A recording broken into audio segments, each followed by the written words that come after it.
Yay. Somebody let me know when it's up on YouTube. Let's see. I gotta mute it. Yeah. Oh, Yeah. yeah, that's true. I always do it on my cell phone. There we go. Come on. There we go. Is it up there? Yeah, it's up. Okay. Yep. Well, hi everyone who joined us for this impromptu live show. This is what happens in our Voxer chat when we start bitching about something. We just decide like, hey, when are you getting home from work? Let's jump online and yell about it. But let's all say hi just in case the people don't know us and they're finding this. And I mean, Sid is kind of new to our group anyway, so we want to give her a big welcome to everybody. So Mhm. you're on my channel. Hopefully you know me. I'm Jen. We'll go across the You're top who? to Mika. Wait, Hi, where am I? Mika. Wait, Wait, are we what? at this? What? What? What? I don't know. What? Who are you? What's your channel though? You just said How did I Tamika. get here? Tell me Well, your then channel. Izzy was over here. So, okay. Well, hi, my name's Tamika. I'm from the channel Library of Tomes. How are you doing? Great. Good. I've been bitching a lot Marked up. all day. I've You been have shut up been since last night. literally all of this is in response to you. So thank you for the day I've had. Yeah, this is all your fault. I woke up to I'm your not sorry. messages. I woke up to your messages and then I made my video and then we made this. So Mhm. okay, Izzy, say hi. Hi, I'm Izzy. I am 2 margaritas into my Monday. So man. ignore me trolling my friends. We need to get on Izzy's level. Right? This is my first got mine wine here. for the day. Yeah. I'm done. I'm on water now. That's wine. Girl. I'm ready. I'm ready for that. I'm just like, let's That's a lot of put this wine. down. Mm. I'd be sleeping on the Holy floor mackerel. during this.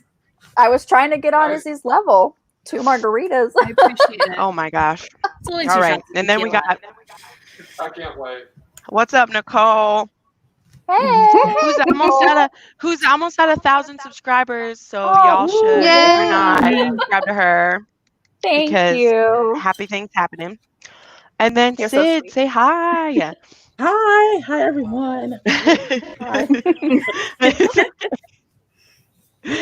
Yes, Sydney. all right. My channel's Pages of Sid, and I'm relatively new, but I hit 200 subscribers a few days ago. So Yes.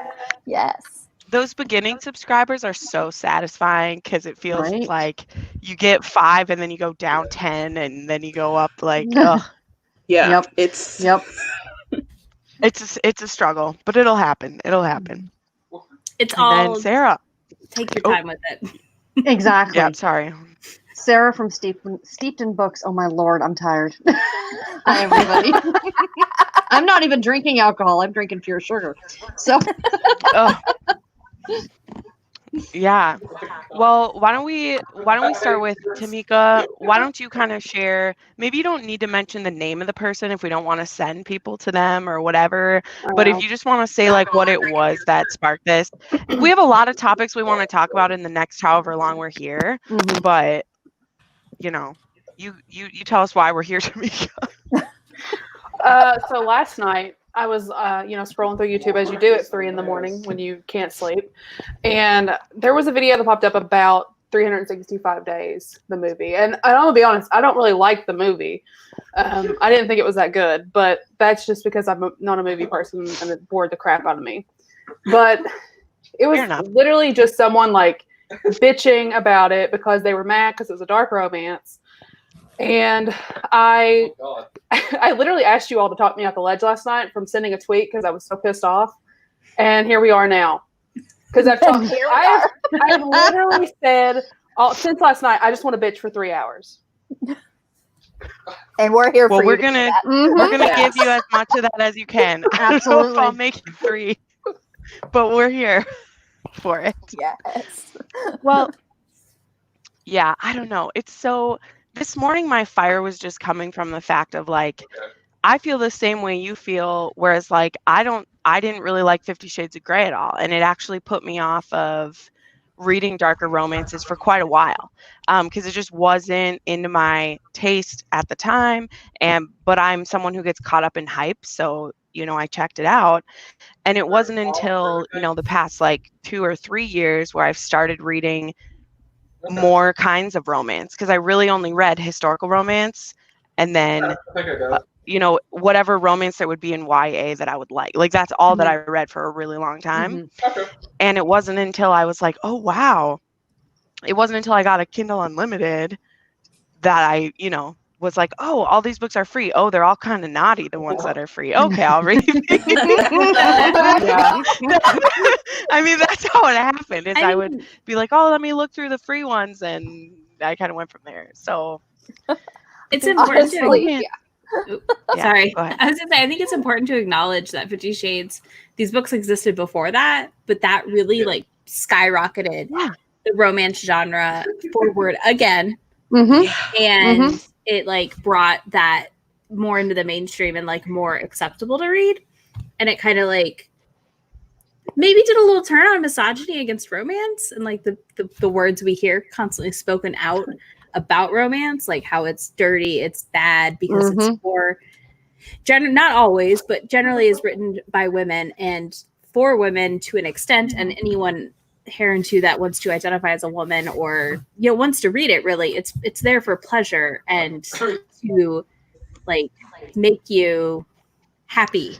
And that on and of itself is like such a not okay thing to people, and I can't handle it. It makes me so angry. Yeah. If you want to see me scream, just try and tell me like romance is less than. Oh, for sure. 100%. I think there is also a difference too, because I mean, I've talked about it, I don't know how many times, I've told you all a million times, but I write romance. I think everyone knows that. And my fiance continuously jokes to me that I write softcore porn. And it's like, it's a joke. Like we joke about it, but I don't think that romance is softcore porn. And he doesn't either. You know, and like I think there's a difference between poking at it when you actually enjoy it, or you can respect it because someone else likes it, and then just outright bashing it like people do. For sure. Well, I would say that I sometimes think it's softcore porn, but I like it. So I can appreciate whatever. But that's the thing. I'll take whatever opinion you want to take on it and support it, because to me that is what it is. But also I don't want there to be shame about that either. So that's why I'm like, I don't want the negative connotation that comes with saying porn, but that is what it smut. That's kind of what it is to me. That's what I see it as, but I see books as movies. So when I'm watching a sex scene in a book, it's like watching porn to me. So, anyway, that's just how I say that is I see books as movies. Like a demon, and you also visually see Right? do we need to get you help? Yeah, that is something that Audible Escape has slowed down, because I can't listen at that 3.0 speed that some people do. So this last week I did read only 12 books instead of 20 because I was listening to books. So hopefully I'll get my reading speed up though as I go, and then I'll be back. I'm at 2.5 on my audios. Yeah, I still can't get up to 2 yet. I'm at between 1.5 and 1.7 depending on their accents. Because I'm listening to all of Jennifer Ashley's and the Scottish. I can only go so fast, but I love it. So much. Everything looks like a anyway. But yeah, so that's my thing with 50 Shades is I always appreciate someone posted on my video today to remember that there's no such thing as bad publicity, because even the people who may watch this video that pissed us off because we feel like it's being damaging, how many people are going to go check out that movie and give that movie views? You can't down thumb a Netflix film. So if they go to watch it and they get it watched, it's going to get another film made. So I don't like the words that come out of their mouth about it.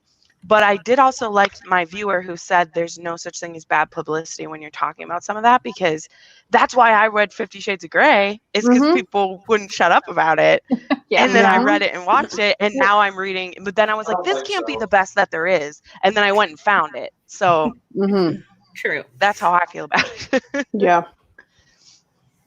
I mean, if it got you reading and got you, into that genre that you love, then I said like, you might not like it, but it definitely has like a spot in your heart because it got you into the genre. That's right. Exactly. I really like this. Dark romance is just like everything else, depends on your preferences, and also it can be well done or poorly done. Absolutely. Yes, So true. absolutely. It's like, And you can see that it's like with any other genre. Yeah. Yep. Sci-fi, fantasy, it can be like, it can be good and bad. It doesn't necessarily, just because there's romance in the genre doesn't mean automatically make it bad. That's right. Yes. Mm-hmm. Mm-hmm. Do you guys I think that's where kind of our You just walk into it. no, right? you go. You take No, turn. you go. I'm Are you talking sure? a lot. Okay. Go I ahead. would say I have a question. Do you guys, like, on that note, do you think if all of us romance readers went and took down another genre, like read their beloved whatever book? I don't know. I read a lot of genres. I know Nicole does too. I think Tamika, you also read some non-romance stuff. And Jen does I do too. Yeah. I would say I'm not sure if you do or not, how much you branch out. I mean, I do. I mean, so I feel like we all read outside just romance, but like it's our main genre. But if we like went and took down some whatever sci-fi or thing, We all read Lord of the Rings and Why sat bashed fantasy? it for And we're like, like, right? Destroyed. right? It's trash. It's Yeah. Damn fantasy Hobbit. for your whatever. Like people would like literally blow our like comment boxes up because they would be so mad. But like when you do it to romance, you get blown up for like hating on a genre that a whole bunch of people love. Yep. Mm-hmm. Yep. It's like double. It's like a double standard, and like that I just hate. I'm just like, okay, people can like or not like a book. It does but how about read the material before you make a decision on it. Yeah. And I will this is just since I've really gotten into dark romance over the last year and a half, and as I said in kind of my rant this morning, I'm always really careful when I have a gut reaction to hating a book, how I will talk about it, because I look at it on two things. I was like, do I hate it because of the trope or the kink or the whatever that it's about? That means then I maybe should have stayed away from it if it's one of those that I don't like. And then two, is it because the book is not written well or whatever? There's always these two different factors that I come to a book with, because let's be honest, some kinks just aren't going to be yours, or tropes. It doesn't even have to be because it's kink or whatever. It could just be I don't always like friends to lovers. It needs to be a specific way friends to lovers happened. Or I don't always like this or that. So maybe the reason I dislike the book is just because it's not in my personal taste. Or it could be something where a specific book that both Steph and I just read, where it had on page rape, and then we love that hero later, and it wasn't in a I just immediately have a gut oh, I don't like this because it isn't happening because of this. And it's but when I reviewed that book, I explained what the triggers were for me, but then I said, I'm leaving it in your hands. I didn't trash the book just because when I see that on page, I go oh, I don't want to suggest this to anybody. Well, then I don't. But I don't go on that author's page or put the book up on my Twitter and say, this is garbage. Don't ever read this because you cancel this author because they had rape on the page in their book. Anyway, so. I think that the one thing that bothers me most is the fact that so many dark romances get banned on Amazon for what feels like no reason. Yeah. Yes. So I wonder though, the only thing I can think of that is obviously some I get why they ended up banned, but I don't know. I've never read their terms of service 'cause I'm not an author, so. I would think that those things are in their terms of service to upload, right? Some of them are. There's something, I've not went through the entire terms of service, but I know there's some that will get you right from the bat, like bestiality and incest. I think they got around that with the step sibling thing and the step parents and whatever. I kind of get those certain ones that but then they also have the erotica hole. I know about that. Where the you get dungeon. down into erotica on Amazon, you can't find your books can't be found. Yeah. Wow. Yeah. Which is wild. Well, this was our other subject from a week ago where I almost made a rant video, and then I kind of scooped it into this one that was also, I think, Tamika, you brought up where you're talking about the band stuff, because I'm on Lucia Franco's mailing list, and she'll be releasing her final book in July. And so I'm trying to get an arc of her book, and you had to do a bunch of stuff. And so her entire series is actually going to get re-released onto Amazon, but she needed 4 editors, and they needed to go through, and they changed the state that it took place in, and they raised her age by 1 year because now the romance is age appropriate for that state. Okay. Even though it's still considered underage to us, because the age of consent in now, instead of it being in Florida, it's going to be in Georgia. So it took the last 3 months and 4 editors' help, going through all of her books, having to change every reference to her age, the state, and places for her to re-release these on Amazon when she releases the final book. And so her whole like long thing. And so that was me. I was being like, wow, that is such a specific thing. Yeah. That for her entire series, if she wants it to be available, she needed to make her age 1 year more, and like, but now it fits into what the legal laws of that state are, and apparently that makes it okay, even though she hasn't changed like any of the sex scenes or what kind of sex or any of that stuff. But just that age 1 year makes a difference. I mean, I kind of get it though. You don't necessarily want to risk putting out like, you know, I, that's a book like I can't touch with a 10-foot pole. That's like a hard limit for me. Is like anyone under the age of 18. That's okay. But like it sucks. But then I look at a lot of authors I know too have they just go sell those books on their own website. Yes. I and she does do that. A lot of those books do sell quite well for them on their own websites. Because I constantly see videos of reading banned from Amazon books now, and you know what I mean, like stuff like that. So I don't know. I think no publicity is, all publicity is good publicity at the end of the day. Yeah.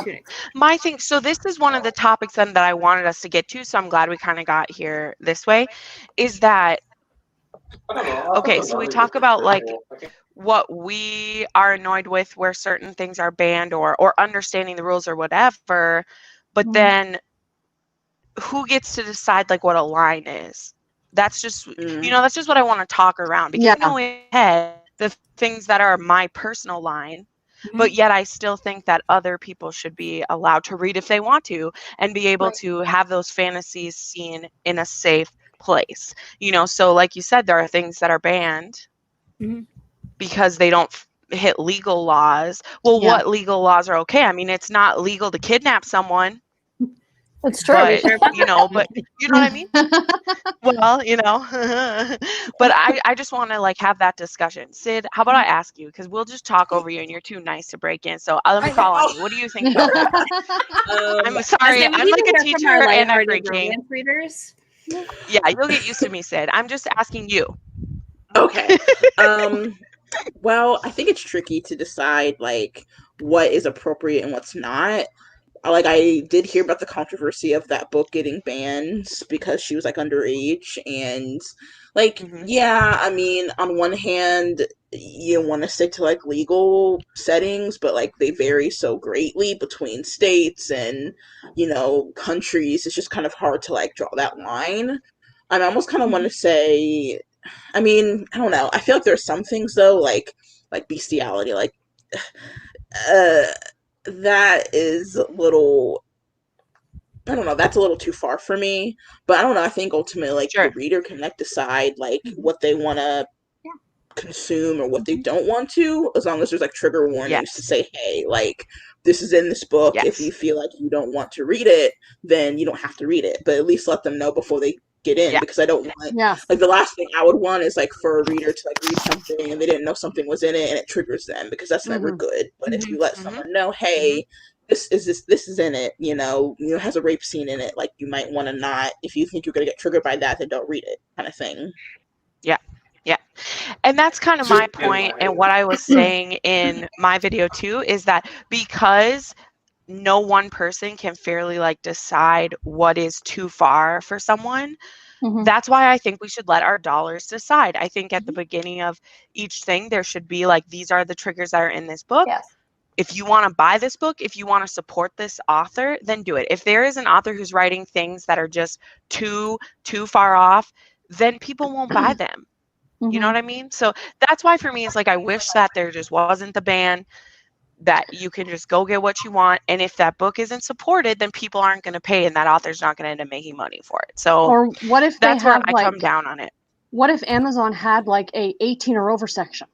Like, we've all been there. Let's be realistic. Porn sites, you've got to put in your date of birth or something like that. Yeah. And if you go into this area of Amazon where you have to be over 18, and like you guys said, these are the different triggers, here's the different categories. If you're looking for a rape fantasy one, if you're looking for a kidnap fantasy one, blah, blah, blah, you can see all that there, and it's not banned. It's just something that your 2-year-old isn't going to click on, if that's what people are, or something that people aren't comfortable with, or something like that, right? Well, I will say that I know you all haven't ever went into the KDP dashboard, which is how you upload your manuscript to Kindle Unlimited and self-publish. Well, you upload it to Amazon and self-publish, but you have to put in there like the age range, and you can actually select it to be 18 plus. And I think what that does is it makes it so people under 18 can't like search for it. The book. I think that's what happens. Yeah. Oh, okay.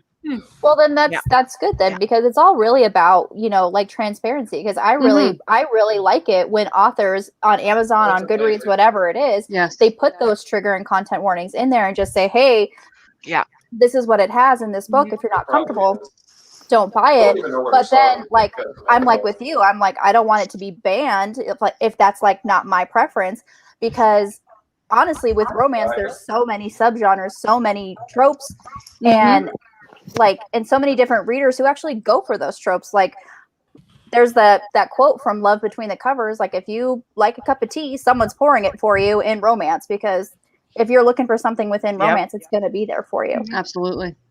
So I would never want to ban something just because I didn't like it. So it's all about transparency and having the author take the time and put that in, like their synopsis, say, hey, bottom line, this is what's in this book. If that's a limit for you, maybe don't buy it. Maybe it's something that we could, I want to make a video on this, because I'm getting obviously more and more requests for different kinds of taboos people want, and it's hard because I don't read all the taboos, so I try to point them to who. But the first time I ever had to buy a book outside of a site was for now I forgot her name, but she wrote like Cream Pie, and she had all the like threesome ones. Yes, Madison. Yes, thanks. That's the first time I had to go to an outside site that sold stuff. But I never heard of that until the live show that you did with Brianna Hale, Tamika. I'd never heard of her, how to find her stuff. So maybe that's like a resource we can also put together as a romance booktube, is like, hey, we want to support these authors who are writing what Amazon can't handle, And like I said, where I'm in, like where I kind of dip in the other side of it too, like not just booktube, but also in the author world with all of the indie romances, I can always reach out over there and ask if anyone knows of any books, or if their books specifically have been, banned, and if they want to contribute their books to that resource. So why did Madison Faye get banned? I think there was Two Brothers and a Menage. Okay. Yeah. She has many of those. She has several. Yeah, she has several. They're full brother menages. They aren't even like sword cross menages, but because they're siblings with the same person. So okay. Well, I like the sword cross menages, okay, but not with brothers. Yeah, I know. I do too. I'm just like, I don't really want to read. Katie Robert, take me home. Yeah. So, but yeah. Well, what else do we want to get off our spleen about this? Well, I wanted to mention. There's other topics we can transfer in, but more dark stuff too. So there is I think that another thing with the banned books is sometimes Amazon's system doesn't trigger it, and it gets triggered by readers who report it, which is what was happening with The Skeleton King by what's her name, Charity B. I think that's what her name is. So. But that book has necrophilia in it. And I went to go ahead and I definitely grabbed that for my next books I didn't think I'd like. Well, honestly, I'm about to go on and buy that book because I was like, I cannot miss this opportunity. If it does get taken down, I'm like, I'm gonna need it. Like, I mean, I know just I'm wanna gonna read need it. What's it called? It's called Skeleton King? The Skeleton King. It's in the Dirty Heroes collection. It came out on the Okay. 8th or something like. I think it came out like 2 weeks ago, and I've not even caught up to that point in the series. But I just went ahead and read it because I didn't want to. If it got banned, I didn't want to not be able to read it. Right. It's not coming up on mine. And she had put it on her Facebook page and had put out there like, "Hey, if you want to get this, you better get it now because people are saying they're going to report it." Mm-hmm. It's that part I don't understand. I don't think going and reporting. I understand I feel like it's already it comes to their attention, taking it down. Ooh, I found it. Okay, I was gonna link it in chat. It's like live action. Jess Got it. also said I in got the it. Jess is also saying in the comments, you also have to remember the Amazon KU issues of 2018. Someone want to? I don't use KU, so I'm not sure what that. Oh, book stuffing. Oh, What's that? Yeah. I do remember that. Yeah. Okay, Yep. so Fake if I titles? recall correctly, fake titles, and then like taking a book, slightly tweaking it, stuffing it with another book, so your book was longer. You got more page clicks because you get paid for page clicks with KU. If I recall correctly, Tamika, if I'm wrong, feel free to jump in. You may know. You're right. Okay. Yeah, it's not great. That whole drama. Oh. And that was part of why I think Alexa Riley got removed from Amazon, if I recall correctly. Is they I removed remember that. So This is a good question, too. Do they monitor us closely for other things like hate speech, or is the censorship disproportionately focused on romance? I don't know, because I only read romance, so I haven't heard. But I mean, I'm sure, I feel if people were reporting it or whatever, I'm sure that it would for like hate speech. Like a book about like negging and trying to pick up women that was really gross getting pulled in the last yeah, the Dom did a video about that one. Yeah, I remember something like that getting pulled. That was funny. But yeah, specifics of it, no idea. Okay, interesting. The drama I have no idea about. I'm kind of a KU baby compared to other people. Oh. Yeah. Yeah, I still don't have KU, so I'm just like, what is that? Tell me. But then you said it, and I'm like, oh yeah, I remember hearing something about that. Yeah. Well, because I had KU for a couple years, and I like wasn't using it. Like this was, 5 years ago, like when it first became a thing, or it's probably longer than whatever. I had it and then I stopped because either I like wouldn't read it at all, or I would read it and it would totally take me off of my TBR. Yeah. And that was back when I cared about my TBR. I don't care about it anymore. Besides the book that my viewers pick for me to read, my TBR is arbitrary. It means nothing. It's just another video that people like a lot. And then when I re-got it, because I was starting to buy books again. And I'm like, this is on KU. I just need to get KU because these 2 books I've bought were the cost of my KU for like for 6 months. That's why I have it. Now true. yeah. And I mean, still, if I really like a book, I'll buy it to support the author more. But I mean, you guys know that. Like, I just gotta have them sometimes. Like Sea of Ruin. Have y'all seen that cover? It is so sexy. Good. I had to have it in my hands. Has anybody else read it yet? Did any of you guys read it yet? Nicole, I'm looking at you. What is that one? Which one? Sea of Ruin. Sea of Ruin. Oh no, I did see that on your Instagram story, and yeah, that cover is gorgeous, and I'm like, yeah, I'm gonna buy that. You're gonna love it. So will you, Izzy and Tamika. But I'm so excited. Let's mention what Steph just said in the comments, because the Nazi romances. Listen, guys, you know I love Brianna Hill. You know I love her. I don't know what she was thinking with Midnight Hunter. I refuse. I told you, Tamika. I was like, I pretty much am going to read the one book you got me from her and the one I already read, and I might not ever read her again because I cannot. Why? How can you romanticize this? Yeah. I don't understand, y'all. I don't understand. I wonder if it was like a dare by someone of like, what is the vilest person? There's if a you can make them lovable. Nazi romance coming next year by a major publisher. Really? Mm-hmm. Wow. Yeah. Oh They yeah. got announced last week. Yeah, I heard about Here's that. the thing, though. This is where, like, I mean, I think that's bananas and I won't buy it or support it. But that's my point is I'm like, people should be allowed to write whatever they want. And then we support it or don't with our But then, money. like, also, So that's my just whole like- point with this whole conversation. I think it's despicable. But if, like, I can't draw a line. Like, there's no line for me when we start talking about this. You either completely let capitalism decide or you're in charge of people. Like, that's I mean, I think that's for my me line that is for a this line stuff. that I can draw and say that, like, no, thank you. Mhm. I don't want Nazis. But for you, though. I don't think they should be published, period, though. I really don't. Yeah, I don't. Because I think it's just overall a harmful stereotype, and then it perpetuates the issue with it is then you start perpetuating things like the KKK and Yes. racism and Yes. ableism that's- and all these like really awful things that then hurt people through like that perpetuation of these thoughts in a book and attempting to redeem someone who is, I think, as close to the definition of evil as we They can. don't have hands.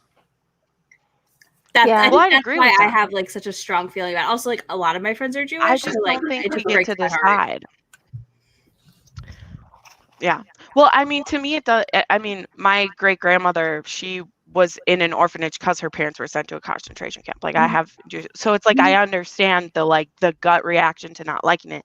That's not the like finger pointing I'm like trying to get at. My point is like when we have this conversation of what's allowed, I would hope that when a book like that gets published, the grader as a whole will slam that with really low reviews and won't say good things about it. And then another author who might think of writing one would be like, why are we going to do this? And then the people who would read it and like it, then we'll know, okay, I'm not going to be taking any suggestions from them anymore. Like I heard a great quote about this. Like, that's why I like to let crazy people talk. And by crazy, I mean evil and stuff like that, not crazy. I'm crazy, is because then they're not hiding themselves. Then they're not doing things like hiding a book. Like if it's just out there and it's proud, then I know how to stay away from them.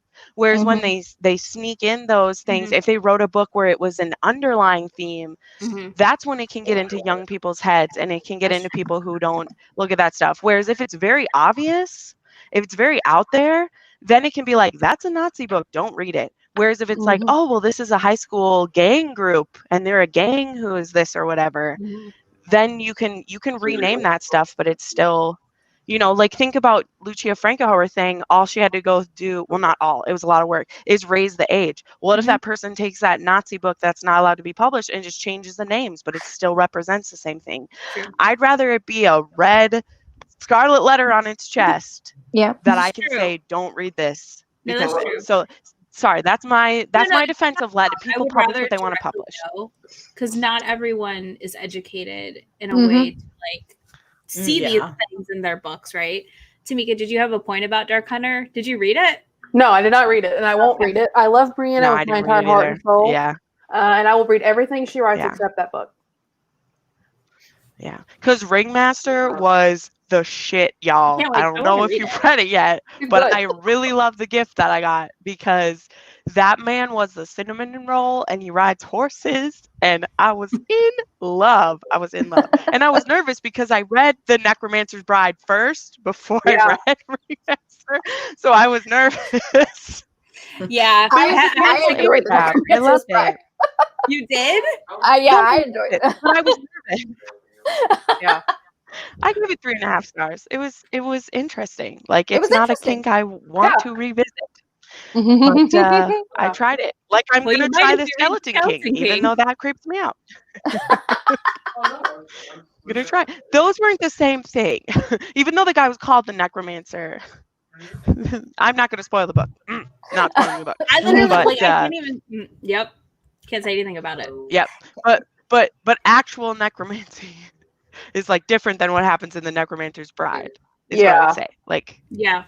Like one of them is not the same as if you actually do that.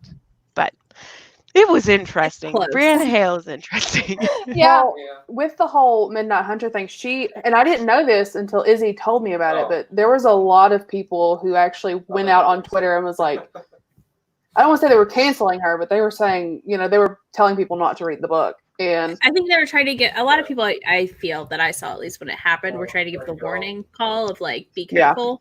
Yeah. Because God forbid, like one of my Jewish friends pick up that book, Yeah. Oh, gosh, not realizing it. Like, what, you don't want to inflict trauma on yourself. That's awesome. I appreciate the warm welcome. Yeah.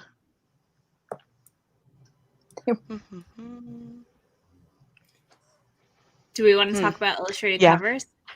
Oh yeah. Well, I was gonna say. I was need to let Sarah and Sydney. I think what I would like to happen. What I would like to happen is if we explain like why that's getting brought up. Are we saying because there's too many illustrated covers, or are we talking about the person who said they only will read illustrated covers, or what? Like what are we coming at the illustrated covers from? There was also like an article. Yeah. That they're like a new thing. I'm sorry. Like, right? Oh, there's so many of them. Sydney, you said you prefer them, right? You're Yeah. moving. You're moving. No, we're not shaming you for it in any way. No. Don't ever feel like No. don't Oh, feel like, no. God, There was someone said, yeah. Ah! I realized I was like, wait, I don't want you to feel like we're like overly Ganging dressed up. Oh no.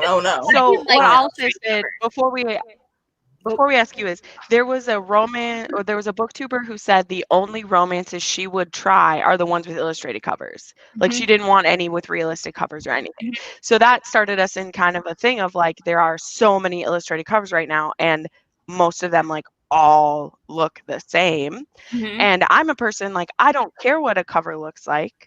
Like, I don't. It was the fact that someone said they would only read illustrated covers because they thought the other ones were dumb. So that's where that kind of came. Okay. Internalized misogyny. Sorry. Well, I'm also just like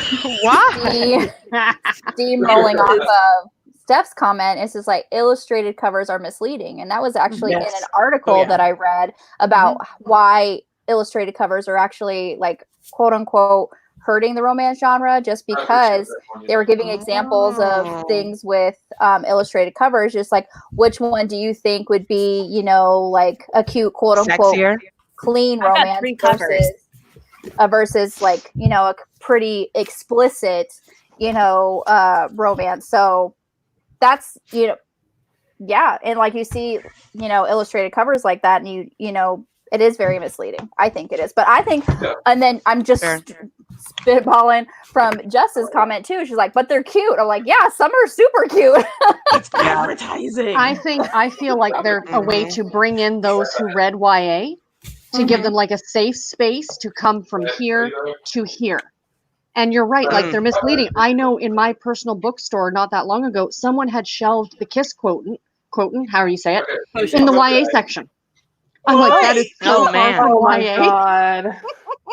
I was gonna say, literally about a sex worker, right? This is not like kid friendly. Yeah. No. Yeah. But like, Yeah. I mean, this cover is beautiful. It's Senny Oh, it by is. Rebecca Weatherspoon, right? Yeah. This book is filthy, y'all. There's pegging in this book. Okay. Oh, I'm reading that this week. That's good to know. I loved it, but yeah, absolutely. That cover is. I mean, I love that cover. It's filthy.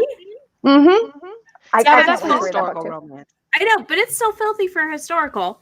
And then you go pick up this one thinking it's going to be clean. No. Yeah. Yeah. Like, it just, there's no like correlation. And I don't understand that people think there is. Because, boy, that's a rude surprise. Well, and then there's the other direction where someone who read Meet Cute, I think that's it's like dark. Which is like Meet a Cute is super dark. depressing book, and it's like two is. people like sharing something on the front cover. So it looks really cute. Yeah. I actually bought it, and then when people said it's darker, I'm like, I gave it away because I'm like, well, I'm and for me, so I have a prejudice the other way, where, like I said, I don't mind illustrated covers, but the gut reaction always to an illustrated cover is that it's women's fiction to me. Which isn't always the case. And so for me, like, women's fiction takes more convincing for me to read. It's not my like go-to book that I would grab, but I'm not like, oh, I hate it. But a bunch of those books you showed up, they're just regular romance to me. Like they, that's what they are. Like the covers tell you nothing. But the cover doesn't tell you that. So, and like Tessa Bailey's covers. Oh my God. there was some And dirty filthy. sex in that series. Yeah. Which Those are I was filthy. like, woo! I love them, but filthy. I love Travis. Ooh, Travis gives me shivers. I love So does Travis Dominic. too. I'm And so then- excited. Reading Reagan's comment, it's like, I don't like how the illustrated covers seem to be an obvious attempts to distance those books from the romance genre.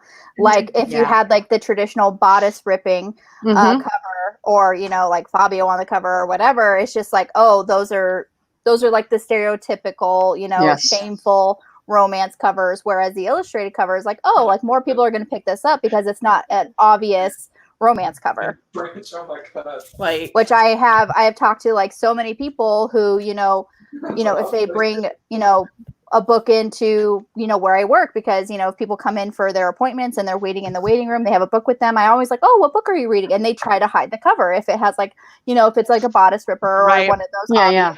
And it's just part, it's like part of, well, it's like part of the stigma, which is just like, no, show me what book you're reading. And then I'll just pick up my romance book. I was like, I'm reading this book, so it's just like, it's like, show me what you're reading. Like, be proud of it. It's like, because it's not like, it's not dirty. I think it was Izzy's video that I was just watching earlier that she's like, you don't agree with the term clean romance because you don't think romance is dirty. And I was like, yes, I need that on a freaking t-shirt. Well, that makes sense. Yeah. I think I can't wait for my shirt to get here. That says "banging is the plot." I need Oh, that. I'm getting that shirt. I got mine too, and I can't wait for it. Something like I'm always thinking about too as I look at illustrated covers is it's like authors of color getting the shaft. I'm getting like a classic clinch romance cover, and like I want to see that. I mean I love Miss Beth's covers. Are you kidding me? Yeah, Like Beverly Jenkins covers are gorgeous. gorgeous. They're beautiful. I want to see like Alexis Daria's "You Had Me at Ola." I would love to have seen what that like clinch cover would have been. To like Spanish leads on the front. You know what I mean? Like those are the things like getting denied when we. That's so true. Weird. How many of those you just held up? Not whitewashing, but like they're kind of like taming down of the diversity in a book. Right? Yeah, see? There we go. That's totally true. And like now Harlequin Desire is knocking off the park with Black people on the covers. There's this new one with an Indian girl on the cover that's gorgeous. I have the arc for that. Yeah, and they're amazing. Like they're killing it. And I'm like, and everyone else is over here like making not crappy, but like some not great illustrated covers. And I'm going, I want this. I want what Desire Line's doing. Well, and I will say that and especially in the indie world, I don't know why some of the indies are transitioning into the illustrated covers. I know it's like trendy, but there's like no plus size models for books. Like I was working on a book with a plus size heroine, and I was really excited about it. And I was working with my cover designer, and there were absolutely none. And then we found one, and we were going to try to make it work. And she's like, I think it looks plus size. She looks plus size, and I'm like, no, she doesn't. She does not look plus size at all. Like I am a plus size woman, and I know for a fact that is not plus size. She just has a big ass. That's all it is. Yeah, I think that would just happen with L. Kennedy's new book. Yes. The Dare. Yes, I heard about that. Which I had no idea until Jess said that this person was a BBW heroine, and she's like, you can't tell it from the cover, and like that was the main plot of the book, and it's like, Apparently, there's also a lot of body shaming in that book. Yeah, that's what I've heard on Twitter. Yeah. I saw an excerpt. I know. I'm glad you warned me. I'm so sick of that. Yeah, I'm fine if others are mean to people, but I'm so sick of the people who just hate themselves constantly. Because it's like, am I supposed to hate myself? Like, I'm working hard to improve myself. What is the point where I'm allowed to be happy with myself now? Right. Ugh. But anyway, there are so few. Like, I think I can only name like one that immediately pops into my head, and that's the Avery Flynn book is the only one that pops in my head where there's a plus size, and even then she's like a size 14 maybe. And so I just read Neighborly by Katrina Jackson, and that cover is gorgeous. It's like a legit plus size model on that cover, and I made these highlights in because I was reading it on my Kindle, and just like and every time they were talking about how like their dress was, you know, super tight and it hugged their stomach rolls, but she was just, and then she felt like she was like, she looked good. And I'm like, yes, like that's what we need. That's more than we need. Actual plus size models. If you're talking about plus size characters. Mm-hmm. Yeah. Because like, yeah, and I love the cover of Neighborly. I will always recommend the newer Olivia Dade books if you want good plus size rep. She's a fat woman writing fat characters in the best way. And I love her for that. And it's like you don't feel gross. Like it's not like this overt sexualization of a body. It's literally just like you're beautiful how you are. Yeah. A worthy opponent. Okay. Yes. That's also a good one. Size. I just read a series from Lexi Ryan, and in the beginning it was, I can't remember what the book is. I'll have to like find it, but I'll put it on Twitter if after we get done here. But she is a plus size character, and she ends up actually going through and having an eating disorder, and she hates her body the entire time. Like she hates her body, and the other characters are mean to her about it too. And I just talked about in my mid-year book freakout tag, which I still haven't edited because I'm lazy. That I can kind of understand, and I can kind of get behind the whole, or not get behind it. Let me rephrase that. I can understand it doesn't bother me as much as a plus size person to read about a character who hates their body, because I hate my body. I mean, I've been struggling with it since I was like, I don't know, 5 or 6 years old. So I understand like why they hate it, and I don't have an issue with reading about a character that hates it. But I think if we had more characters that didn't hate their bodies, I wouldn't hate my own. Mm-hmm. Yes, 100%. That's fair. Yep. Mm-hmm. And you'd been reading it since you were young. It's literally been beat into you through television and every single media in the world. Yeah, absolutely. Yeah. Mm-hmm. Yeah. It's awful. Mm-hmm. Yeah. Yep. Crazy stuff. I will say though, in regards to the illustrated covers, I feel like that covers are really advertisements at the end of the day. Like they're trying to get people to buy books. Yes. And I feel like that an illustrated cover is an attempt to, as someone said earlier, like maybe try to get people to, it's like they're trying to like mainstream it, like mainstream romance. I guess for people who don't normally read it, if they don't want to see like a shirtless guy on the cover, then they'll go to an illustrated cover to read it. Even if the contents inside are exactly the same thing, just the cover's different.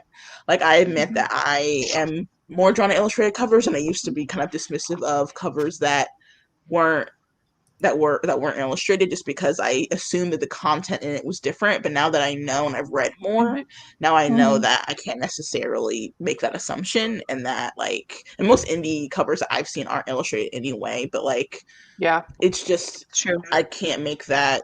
It's like I can't make that assumption. And the content of the book they're still going to be the same regardless of what the cover is or not. But I do think they can be misleading. In case of Fix Her Up, like obviously that was an illustrated cover, and I haven't read Fix Her Up, but like I've heard it's very smutty. So it is. It's wonderful. All of her books. Smuttier than oh my Danny, not Danny, Chloe Brown. Chloe Brown. Yeah.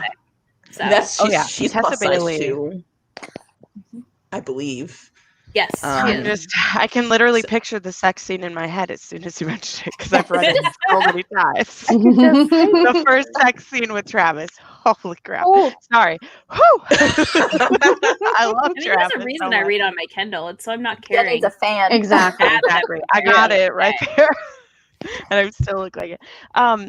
So that's the other thing I was going to bring up too. Well, not whatever. Next thing. So there's a author too that I love. Her name's Alexa Dunn.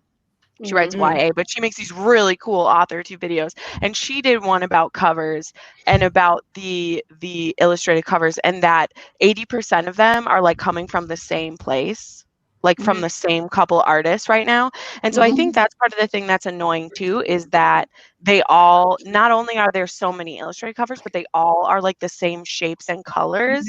And she was working hard not to call it out, but she's like, if you just go to like romance on Amazon and you look at the ones that are in the top, like they just look like carbon copies of each other, because it's like, you know, all of those books are from the same publishing company, and they probably have the same team that's working on all the books, and so they're just getting variations of the same thing. And so hopefully this is just like, you know, a really big trend right now, but they're also like all the same colors. How many of those have yellows on them right now? Yeah. How many of them are the There's blue and so many yellow yellow colors? ones Really How many bright. of them are either like pink and blue, you know?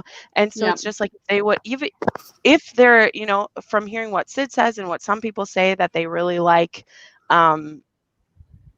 you know, they're willing to try those more than they are some other ones.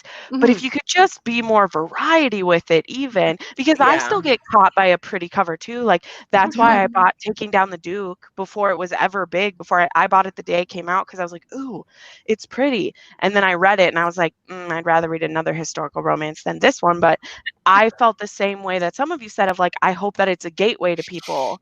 I hope that they read this book and they're like, ooh, I do kind of like this time period. I like the hat and the coat and the dresses and the things like that. Hat and coat. Don't know why I said that. That came out of my head. They'll like that, and then they will look up a video that says historical romance Rex, and my video will be at the top of the thing, and then they'll check that out. You know what I mean? Like, I hope that that's what draws people in. But for us who are in the genre and that's all that we read, or it's what we read 80% of the time, it gets really overdone and so repetitive. But also, if you're reading 200 to 300 books a year, like, we're going to be seeing repetitive. Right. Yeah. Yes. So it's true. And with the covers, I think a lot of YA books also have the illustrated covers. So I think it's kind of, there's like 3 different genres that's always using it right now. I feel like, than romance covers. Yeah. Like, they're a little more varied. I was gonna say too, something on that. I feel like the rom-com resurgence. I say that in quote marks because absolutely no book I have read labeled a rom-com has been a rom-com. It's true.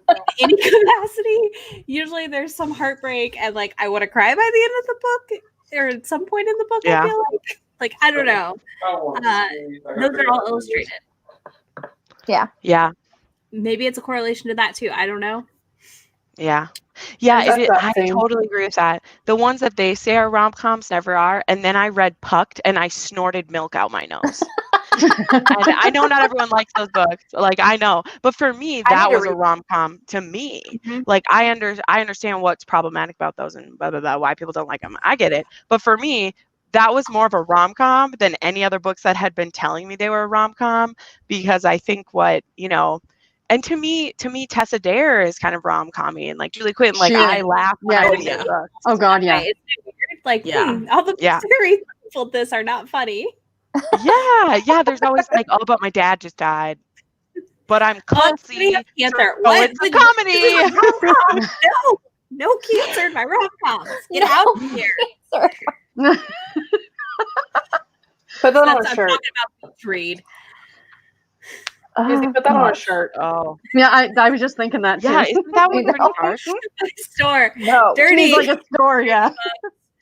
You know. See, I liked waiting for Tom Hanks. I've heard, because I went into it knowing it was going to be what it was. I wasn't expecting. Reagan, you're causing dissent among the ranks.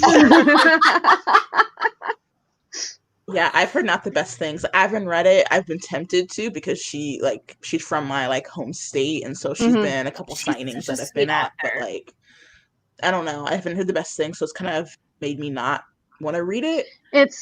I heard the same too, but I'm like, I really want to read it, and you really do have to like rom-com movies to appreciate this book.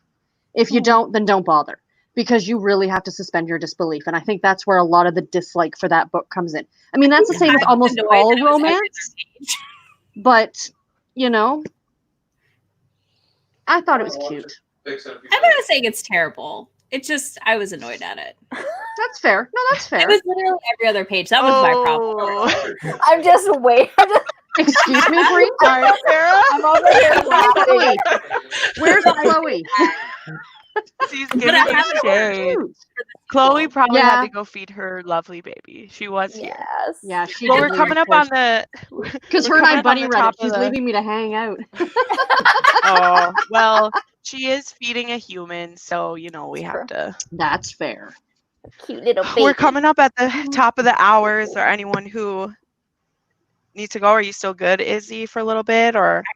He's finishing up. Hold on. If I vanish, everyone, don't worry. I'm fine. Okay. Okay. She's not. No being worries. kidnapped. I was It's just okay. saying. We're not kicking. Right. If anybody wants to Well, swap I in hope with it me, be by. Are you the off, group, baby I'm girl? happy to jump and swap. Oh, there's Chloe. She's back. Yep. Chloe, Sarah needs you to back her up about her She book. did. Free, we'll fight them all. Did she? Did I miss it? Oh, I missed it. That's, All right. See, See, there you thank go. you. Sorry, my comments are late. We're See, us light-sided girls Ash need to said stick she liked together. Jess liked it too. Okay. Jess liked it. It That wasn't doesn't my always favorite have book to ever, do but with it was adorable. It was kind of adorable. That's all. My brain is breaking. My friends, yeah, I gotta leave now. Izzy's block looks really good. Izzy's You in are like so disbelief goofy. right now. He's like, I can't. I just can't. Block looks really, really good. Can't. I haven't read it, so I don't know. The human is fed. I'm seeing it. Do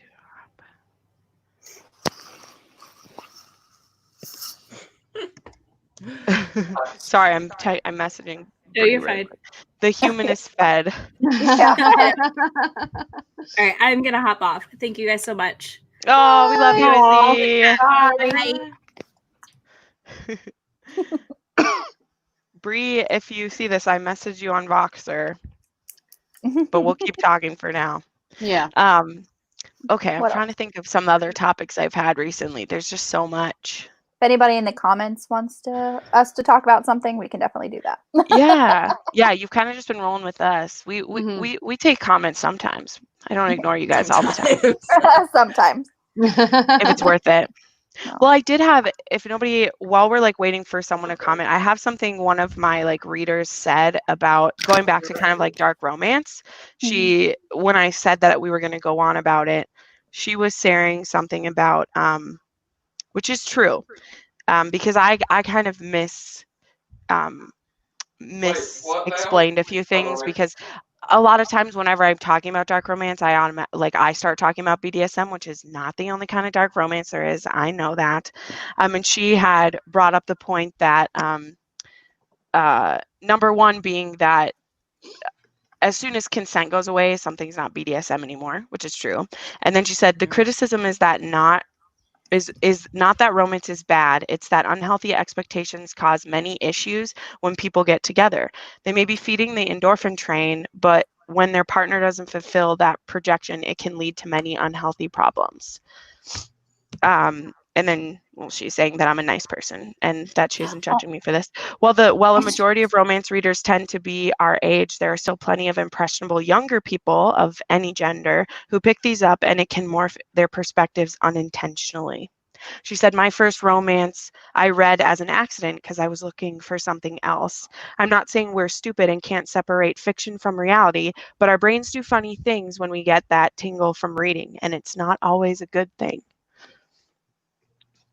So what do you think on those thoughts? Because she was kind of commenting on me about saying that, and that's something that I struggle with.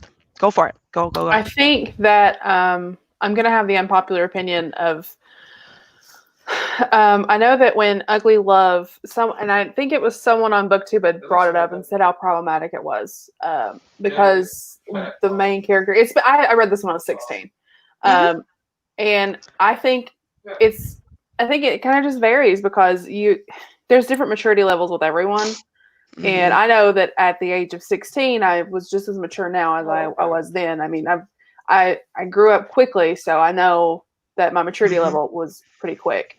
So I think it really depends on the person. And I think that to still say that to bash dark romance and to bash, the movie that sparked all of this and everything, I don't think that I don't think a 16-year-old would pick up 365 days and then think that they should be kidnapped and want that kind of relationship. Like I don't think that people can understand that that's not a healthy thing to want. But I don't know. I guess I also am biased about it. And I don't want people to talk about dark romance badly because it's the one thing that I love more than anything. So I don't know.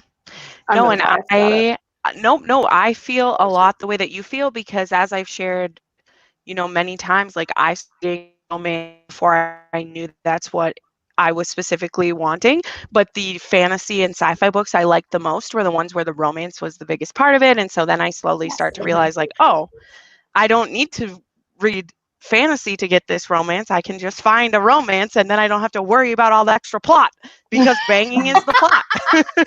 Banging is the plot. Found a way to work it in there.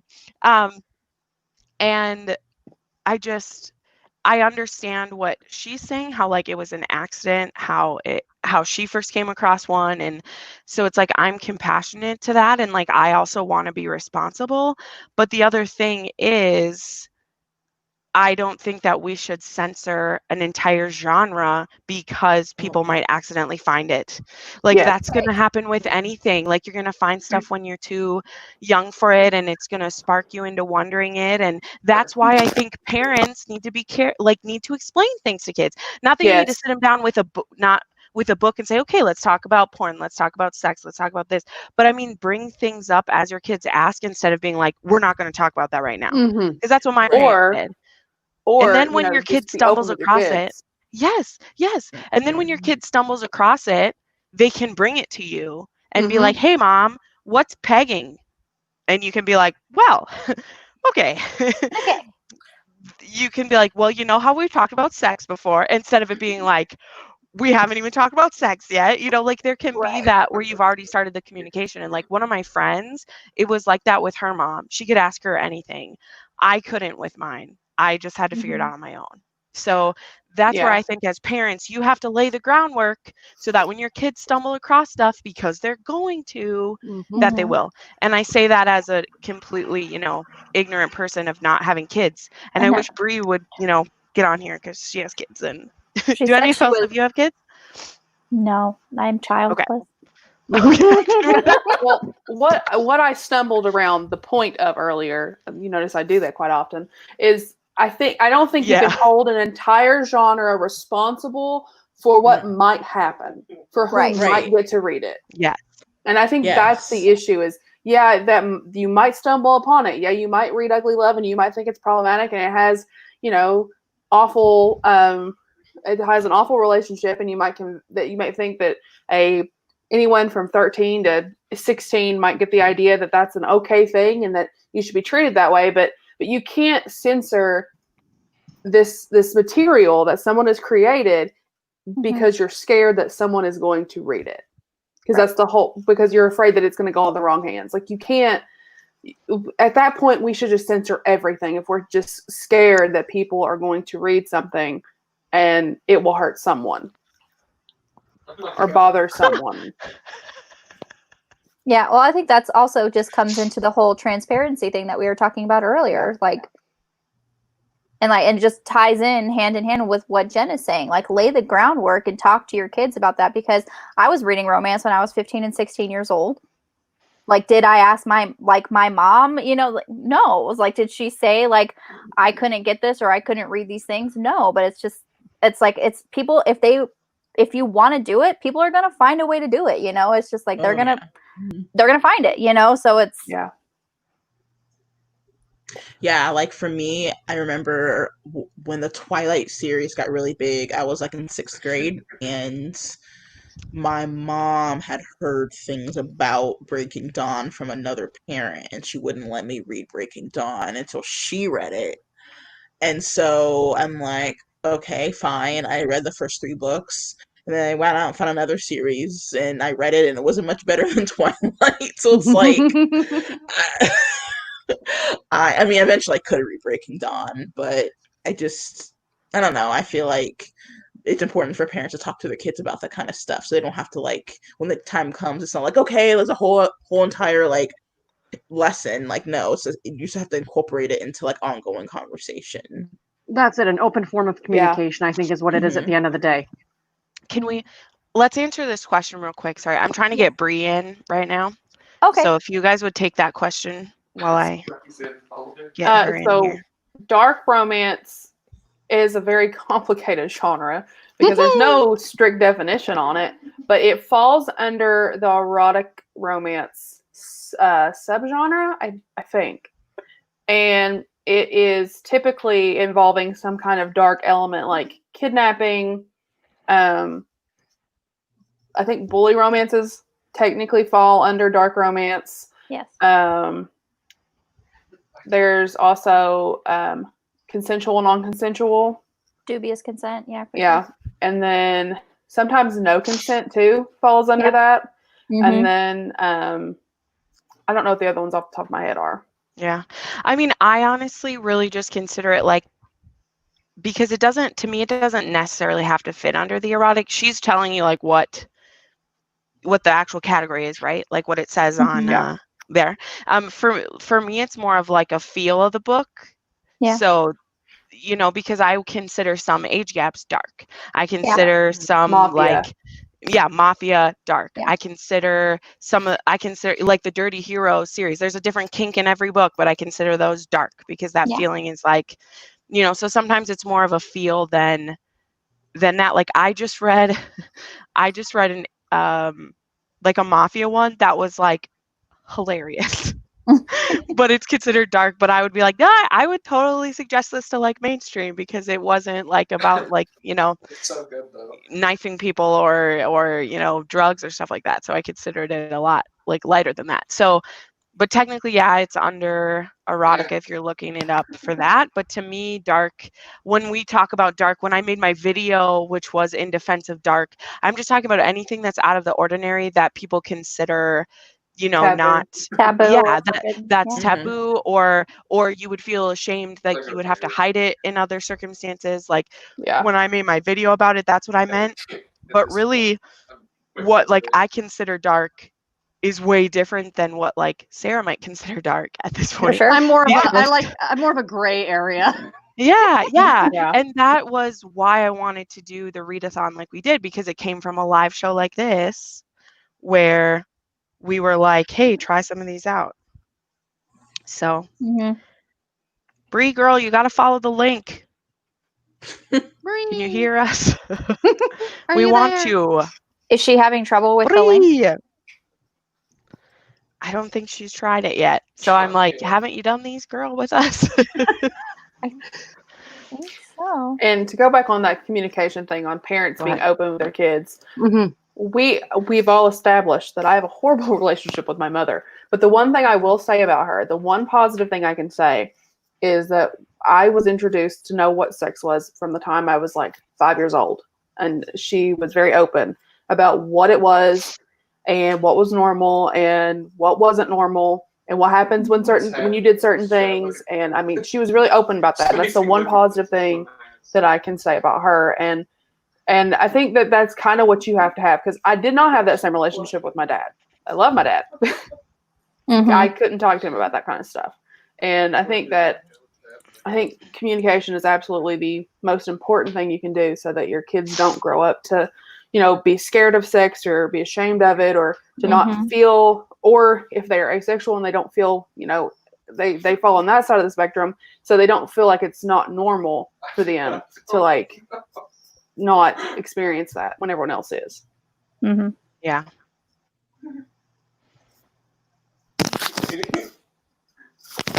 Charles, I'm going to DM you about Pestilence because I feel like I was bamboozled by that book. Thanks, Izzy. Yeah, that's true. If there's romance in them, Steph, which there isn't always. True. That's true. I'm just teasing.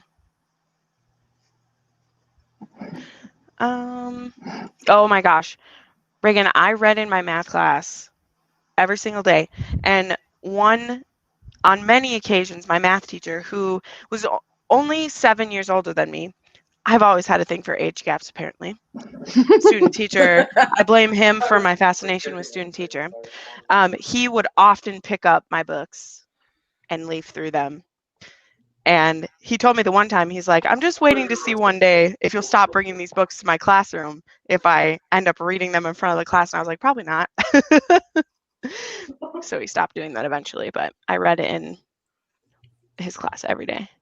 This guy's catching everything on fire. So I did put the answer. I don't know if you guys saw it. I did put the answer to what pegging was in here. I saw that. You don't know. I'm not afraid. This video is already going to get. Hey, I didn't fully know what it is either. And I had a way worse idea in my head of what it was. I mean, I had to Google it too, but I'm just saying. And I've still only read like one book that had it like in it.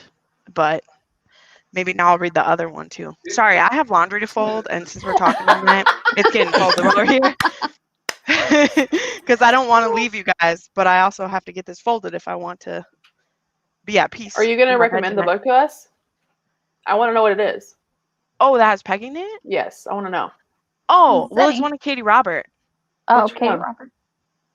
I think, well, put me on the spot now. I think that it's A Worthy Opponent with Gayton. I believe so. Is that the third one in the Wicked Villains? Yeah. That's what I thought.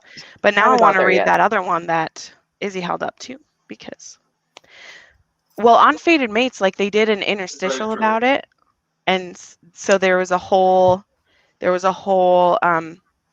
with Sierra Simone, actually there was an entire episode about pegging because nobody talks about it. Pretty much. So everyone's recommending Zenny. I was like, yeah, Zenny. Yes, that's the one. Thank you, Reagan. It's not with Gayton. It's with Hercules. Is that the fourth one or the second one? That's the second one. Yep. Oh, that's my Learn My Lesson. Mm-hmm. Yeah, learn my lesson. Hades, or Meg does it to Hercules. That's a good one. I like guys. I have not read those books yet. I want to. Like they're on me. You need to. You gotta do it. Especially like.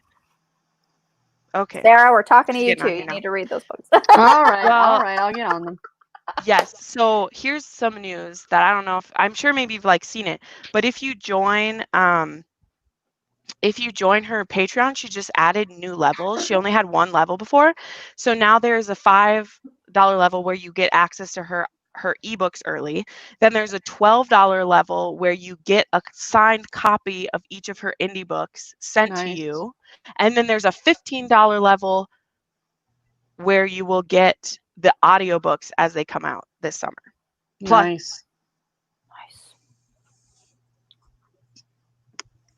That's because it's just it's just because of this. It's Can you hear me? Yeah. I'm just looking at that comment from Caitlin Thomas. Look at it. Honestly, I kind of wish that's what it was. Honestly, I love it. I love it. Oh, it's awesome.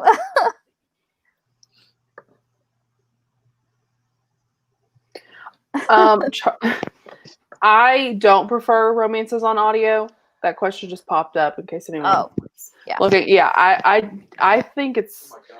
I don't want to say I think it's awkward. It's just I get really red in the face, and I don't ever get red in the face. But I can't do romance on audio because I either don't retain enough of it, or I get super embarrassed and I can't get through it. Unless it's a Black Dagger Brotherhood, and then I'm in. Yes. Oh, where did Jen go? We lost Jen. Oh. Mm-mm. I hope the live doesn't fall apart because she's not on here. Oh no! Since she's technically hosting it, can she leave? I don't understand. It's chaos. It's chaos. Yeah, I honestly I live for audiobooks. The romance, like honestly, like getting Audible Escape was like the best decision of my life. So her router went out, guys. Her what? Her internet router went out. Oh no! Well, we'll just keep it on. Oh, there's it. Yay! I was glad it kept going. I was afraid that it like crashed everything. And there's Bree. Oh, yay, Bree! Yay! I'm here. Okay, good. So what are y'all talking about? Let me turn my volume. Pirate sex. I honestly I'm wish glad you that's what guys- pegging was, honestly. Oh no! What's pegging? Oh my gosh, I just missed something funny. You did. What did you was think pegging hysterical. was? Go back up to Caitlin. yes. Caitlin I'm trying to Thomas. find the comment. Yeah, Yeah, Caitlin Thomas. Yeah. Caitlin. Like she has a purple, avatar. Yeah.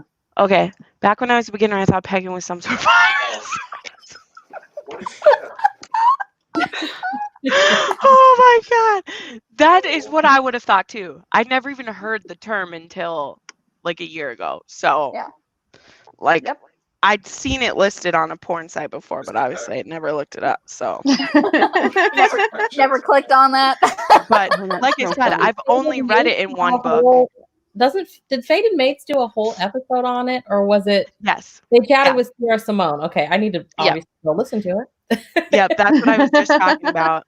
And yeah, and the only book I've read is Katie Robert so far. But anyway, I was talking about Katie Robert when I went out. I love her. I'm obsessed with her. I'm so obsessed with her. But yeah, well, Bree, what are you thinking of us all? I know you had some opinions on like the illustrated covers and stuff, so you should say what you think. I think that I'm on the fence. I'm in the middle of the road on this. I think that they're beautiful, and I don't mind them. I have a problem with I think that they're using them as a gateway drug into romance. And for that purpose, I'm like, okay, cool. But I think there's also, like I've told you guys, my Barnes and Noble, they had Well Met by Jen DeLuca in the YA section. Yeah. And I was like, no, ma'am, this is not a young adult novel at all.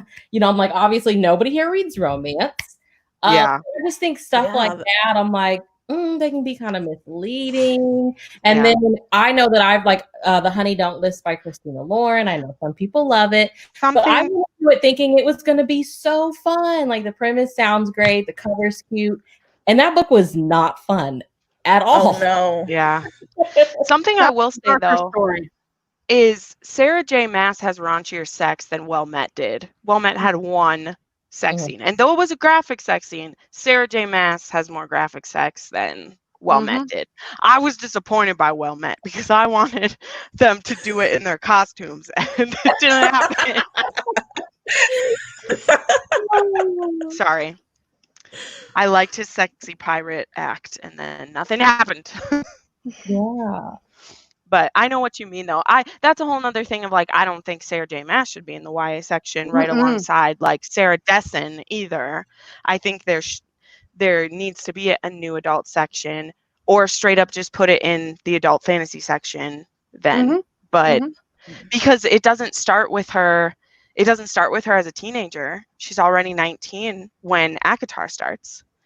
And I just read another book where Vin, she is 16 when the series starts. And I mean, that's put in both sections as well, but that's an adult series. Well, the one that always blows me away is Flowers in the Attic is in the YA section. I'm like, okay, there's nothing graphic in there, but there are some very, very incest. Thank you.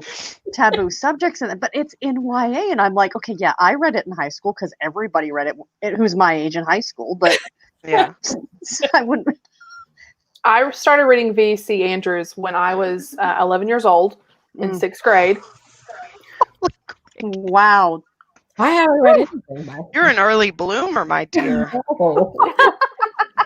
Guys, I think I was still reading the Goosebumps at 11. I'm still reading the Babysitters Club, don't worry. I was too scared of still Goosebumps. reading the Babysitters Club. I was reading I don't read any horror. In the dark and Goosebumps. Hate horror. Right. Which is funny because some of the Mafia books I've read at this point, they are definitely more scary than those, but some horror books I've read, but I'm reading sorry to talk about books for me. I'm reading the Russo saga. Have any of you guys read that Mafia series? Okay, none of you guys have. I read one dark romance a year. Okay, and that's all I can take. You're doing better than I am, Bree. One yet in 2020. So Katie Robert. I read a Shonora Williams last year, and I was like, oh, I can't do anymore. And it wasn't even that dark. I was like, Shonora Williams doesn't write only dark ones, right? I just read Coach Me by her. There was a lot of like abuse that had happened, and sure. I can't do all of this. I don't see how y'all do it. But I do like the BDSM. I do like Katie Robert. Let me keep saying it. I read the Wicked Game. Do it. I do like making this muddy novella. Yeah. Well, Katie Roberts fun because she also has her like Out of Uniform series that I just started. Like Katie Robert has a humongous backlist. She literally has like dark romance, mafia, military. She has the like her Wicked Villain series now. She's starting now to like an even more mythological series than like she's gonna start a mythology series too. That's gonna be about like gods of Olympus. I actually like mythology stuff. Yeah, which is funny because books in the Wicked Villains, there's Hades and like Meg, but that's because they are a Disney villain too. He's a Disney villain too, but she's gonna do one that's like Achilles and Ares and Aphrodite, and she's gonna be doing, and they're like business people. Yeah, nice. That's cool. It's gonna be good. Her mind's so twisted and delicious. But I know what you mean. I just finished the Game Maker trilogy, and I feel like, okay, they're definitely erotica, like they are, but I laughed out loud in every single one of those. Like, I'm really going to suggest those as like a gateway series because only the first one's actually mafia. The other two aren't. And they have BDSM in them, and I laughed. Like, I laughed so hard in the middle one because these two are just like going at each other, and like that's the one where like there's a chastity belt in this one, which I've never read, and I was so turned on by it. I was like, what's happening right now? And they were just so good. Like I ate those up, and I've never read any of Cressley Cole's other books, but now I like want to. So but anyway, those are fun ones. Is that Immortals After Dark? Is that that awesome? Okay. Yeah. I got my paranormal. It's a paranormal series, right? Yeah. Jesus. So good. It's so good. See, that's my series. Like paranormal is the one that I'm like not. Paranormal is the ones I'm like not into right now. I read so many of those in high school. I did too. And I'm so intimidated by those because those series are always 20 books long. Like name me a paranormal series that isn't 30 books or more. Because like if you haven't started at the beginning, like I'm so far off the train. Like so it's like I want to read it, but it's so intimidating to me. I would have to take it in like trilogies or something. Yes. Like I would have to be like, there's only 3 books. Only look at these 3 books until you're done with it because it's true. Like I want to read Black Dagger Brotherhood, but like I don't know how many books are in that series. It's intimidating. I'm like, I just don't want to start because like you have to catch up.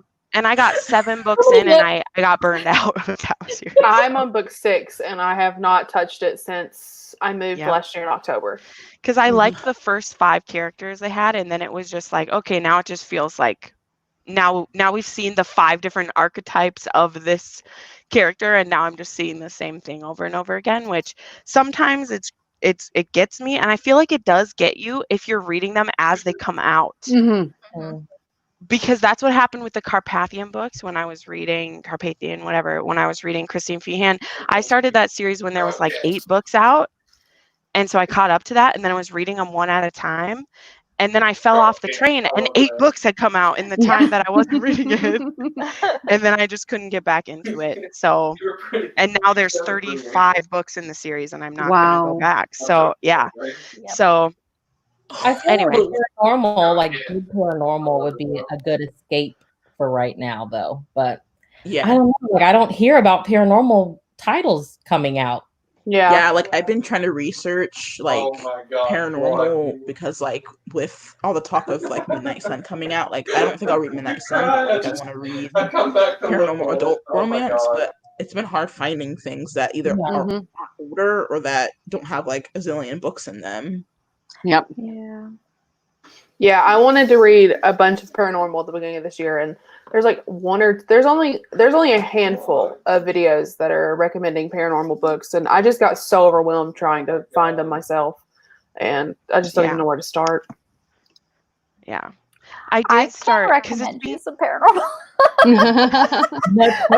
You're reading them right now, aren't you? Yeah, but like, yeah, their series are like they're really long, but yeah, like the series that I'm rereading this series, like the Lords of the Underworld.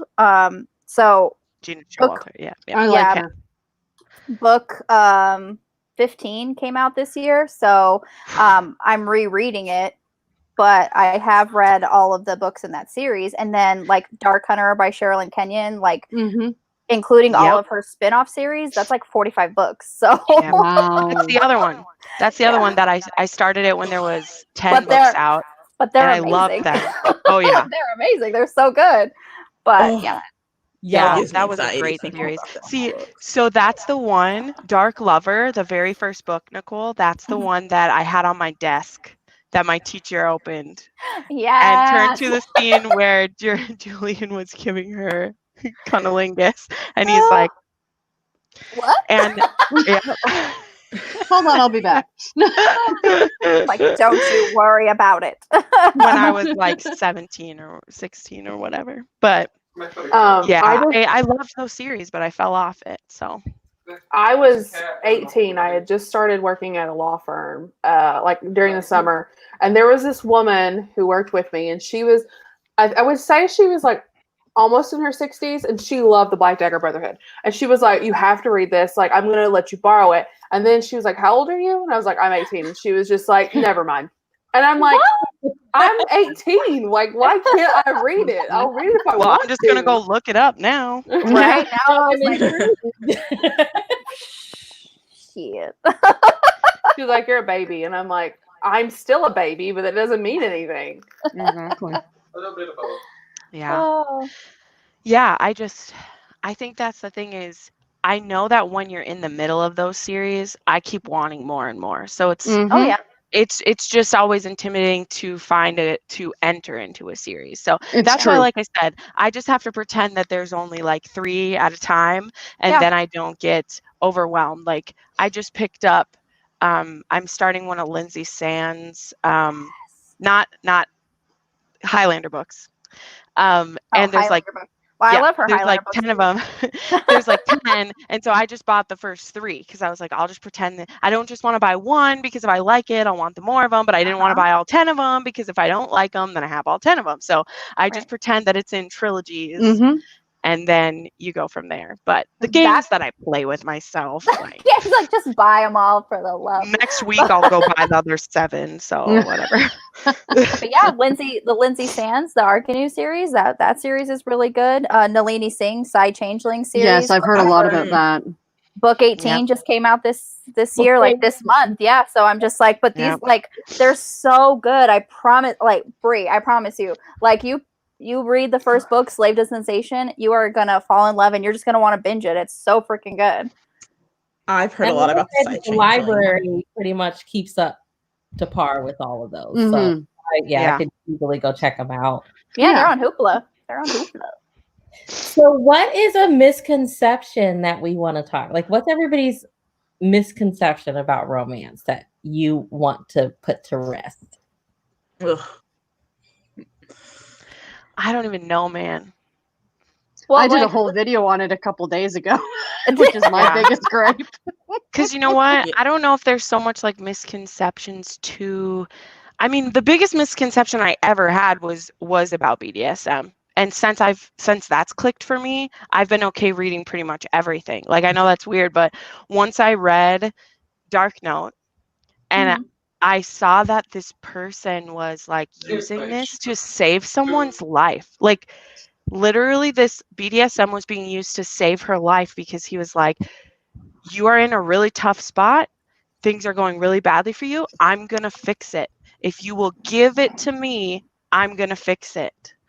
And I read this book and I was like, I cried because when she finally like gave it to him to fix it, and then how he felt about it. Like, he was a domineering person. He got off on being in charge, but he also would do everything to protect her, because the hierarchy of BDSM needs, the needs of the sub above the needs of the dom. That's how it goes. And I'd only read 50 Shades of Grey, where he was not following the hierarchy of needs. He wasn't doing it. It was twisted. And once I saw that, it also opened up all the other dark romances to me, because there was different aspects of that same thing in everything. So that was a misconception that really changed what I was willing to read in regards to like BDSM now, because when I read a book with a good dom who knows what's going down, I love it. So that's probably I don't know any other misconception I have for like dark romance as a whole. It'd be cool if some of our like watchers want to throw something up, but that's for me. I wanted to throw in for the light romance, and Bree, maybe you'll back me up on this one, that people hear it and they assume that it's going to be clean. It's not. Rita Maisie Yates. She gets extremely Rita Jill Shalvis. Like, people assume that looking at it, you're like, it's a cute little story. Oh, no. Yeah. These get very, very hot and spicy. Yeah. They don't cross a certain line. What was our favorite Jill Shalvis? She always loves to say, balls deep. Balls deep. Yes. Yeah. I want to start a drinking game next time I read. That's funny. So, question: Is there no anal in light books? Okay, so I'm just asking. I'm not. No, there's not. But I was listening to the Heaving Bosoms podcast, and they were reading a Blaze book by Tiffany Rice when she wrote for Harlequin, and they were joking about the Blaze line, saying, "What makes this spicier than another line?" And their reply was, they give BJs. That was the whole that you don't find that in any other line of Harlequin. But that's so cotton candy. Like, really? I got a question here. Are they I feel like for the longest they weren't talking about books, so I unsubscribed. Are they doing their normal reviews? This was an old episode. This was like way back at the beginning. Okay, I don't know what's going on with that. I don't know either. They haven't done a lot of book related stuff lately. Okay. I'm like, maybe something's going on. No, it's not just you. Okay. I started listening to Smart Girls Read Romance, and I love theirs because they talk about the sex a lot, which I really like. Whereas like Fated Mates doesn't always talk about the sex. Sometimes they do, but very good one. Okay, let's see. What some people... Romance is not dirty or clean. That's true. It's very true. Over the stigma of reading romance, it's not open to talk about. Avery's just stuck on the balls deep. Another one of those that I like is like To the Hilt. I really love that too. Yes. It's like they have a little dictionary and be like, okay, what am I going to say? Like a thesaurus, right? How do I describe how the sex is going? I hate when Do you think this is true? I hate when authors. The sex description in sweet romances feels less blunt, in my opinion. Okay, no, are you talking... If you're talking sweet, then that, in my opinion, there is no sex. Yeah. So what is sweet? Like the genre. Because romance doesn't have to have sex at all. Absolutely. Right. Yeah, that would be it's like the feelings. Right. That's what I went through. Like, involved, it furthers the plot if they're like using it correctly, and it changes the dynamic of the relationship. Yeah. But then there are authors like Kristen Higgins who does put some sex in her books, but she is, like that person was saying, it's not as graphic. It's like a closed door kind of thing. Yeah, you're getting the foreplay and then the door fade to black. Exactly. Yeah. Exactly. Yeah. See, for me, that is one of the reasons I didn't like Unhoneymooners very much, is because you had this like large amounts of sexual tension and hate to love. And for me, hate to love is gotta have good sex in it, because that's all that hate to love action is foreplay. And so there was one sex scene and it didn't have the money shot. Sorry that I sound like I real poor. Sorry that I'm talking about porn. But to me, that's a difference too. Is it's like maybe there's all the foreplay of it, and then Really, I'm doing all right. they're waking up the next morning, and I'm just like, but I just invested in this relationship so we could get to this. I did hear an interview with Christina Lauren, and they were talking about the fact that a lot of their old readers who read the Bastard series do not like their new ones because they've gone fade to black, whereas I prefer. Right? So I like the new stuff. I don't like their old stuff. Yeah. I haven't. So like, I like Christina Lauren. They're one of my favorite authors, and I have not read like The Beautiful Bastard, like those older ones. I haven't read them partly because I don't want all the smut, but I think I will read them. I really like. I understand. I'm smiling happily because it's all banging. Beautiful Bastard is I love it. 85% when did those come out? Because I remember reading a freaking YA by Christina Lauren and not knowing that they were the Christina Lauren. They were like a haunted. So I'll tell you, the only way I found them, because I had only ever seen their newer ones advertised. I watched a video by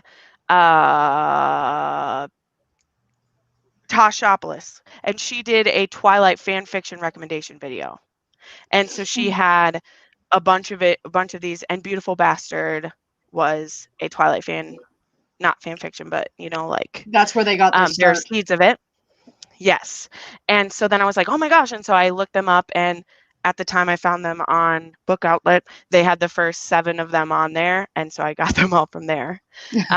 But I didn't see them advertised anywhere. I found it specifically because I was looking up books that weren't 50 Shades of Grey, but were Twilight sexy books, and that's how I found it. And I really liked it. I read the first 4, and then it was like the same plot, so I didn't keep going. But I really loved the first 4 of those. I think we should go back and read that, because that's all of the new stuff in that one YA title. Yeah, and then I tried to read Roomies, and I just didn't like it. But then I read Unhoneymooners, and I kind of liked it. I love the Unhoneymooners. Yeah, my favorite by them. Unhoneymooners too, but I like the romance podcast, and they dragged that book. Yeah. I liked it. I liked it because the miscommunication for me was believable, and that does not happen very often without spoiling it. Because I think so. She made this assumption like, "Oh, you were talking about my weight," but maybe I was no, because it's reconfirmed by the person. Like, I'm trying not to spoil this for people. That's why it works for me. They have a misconception of each other, but then there's a certain person whispering in each other's ears, confirming it over and over and over again. Okay, so that's why it was believable. The original misconception isn't believable, but that one asshole makes it happen. Yeah. So that's why it was believable to me. And then it all, so anyway, I liked Roommates. It's not my favorite of theirs. My favorite of theirs is Love in Other Words. That's one of my favorite books of all time. I love it. I've heard that. I still need to read that one. And then Josh and Hazel also was really good. I really like Josh and Hazel, but I've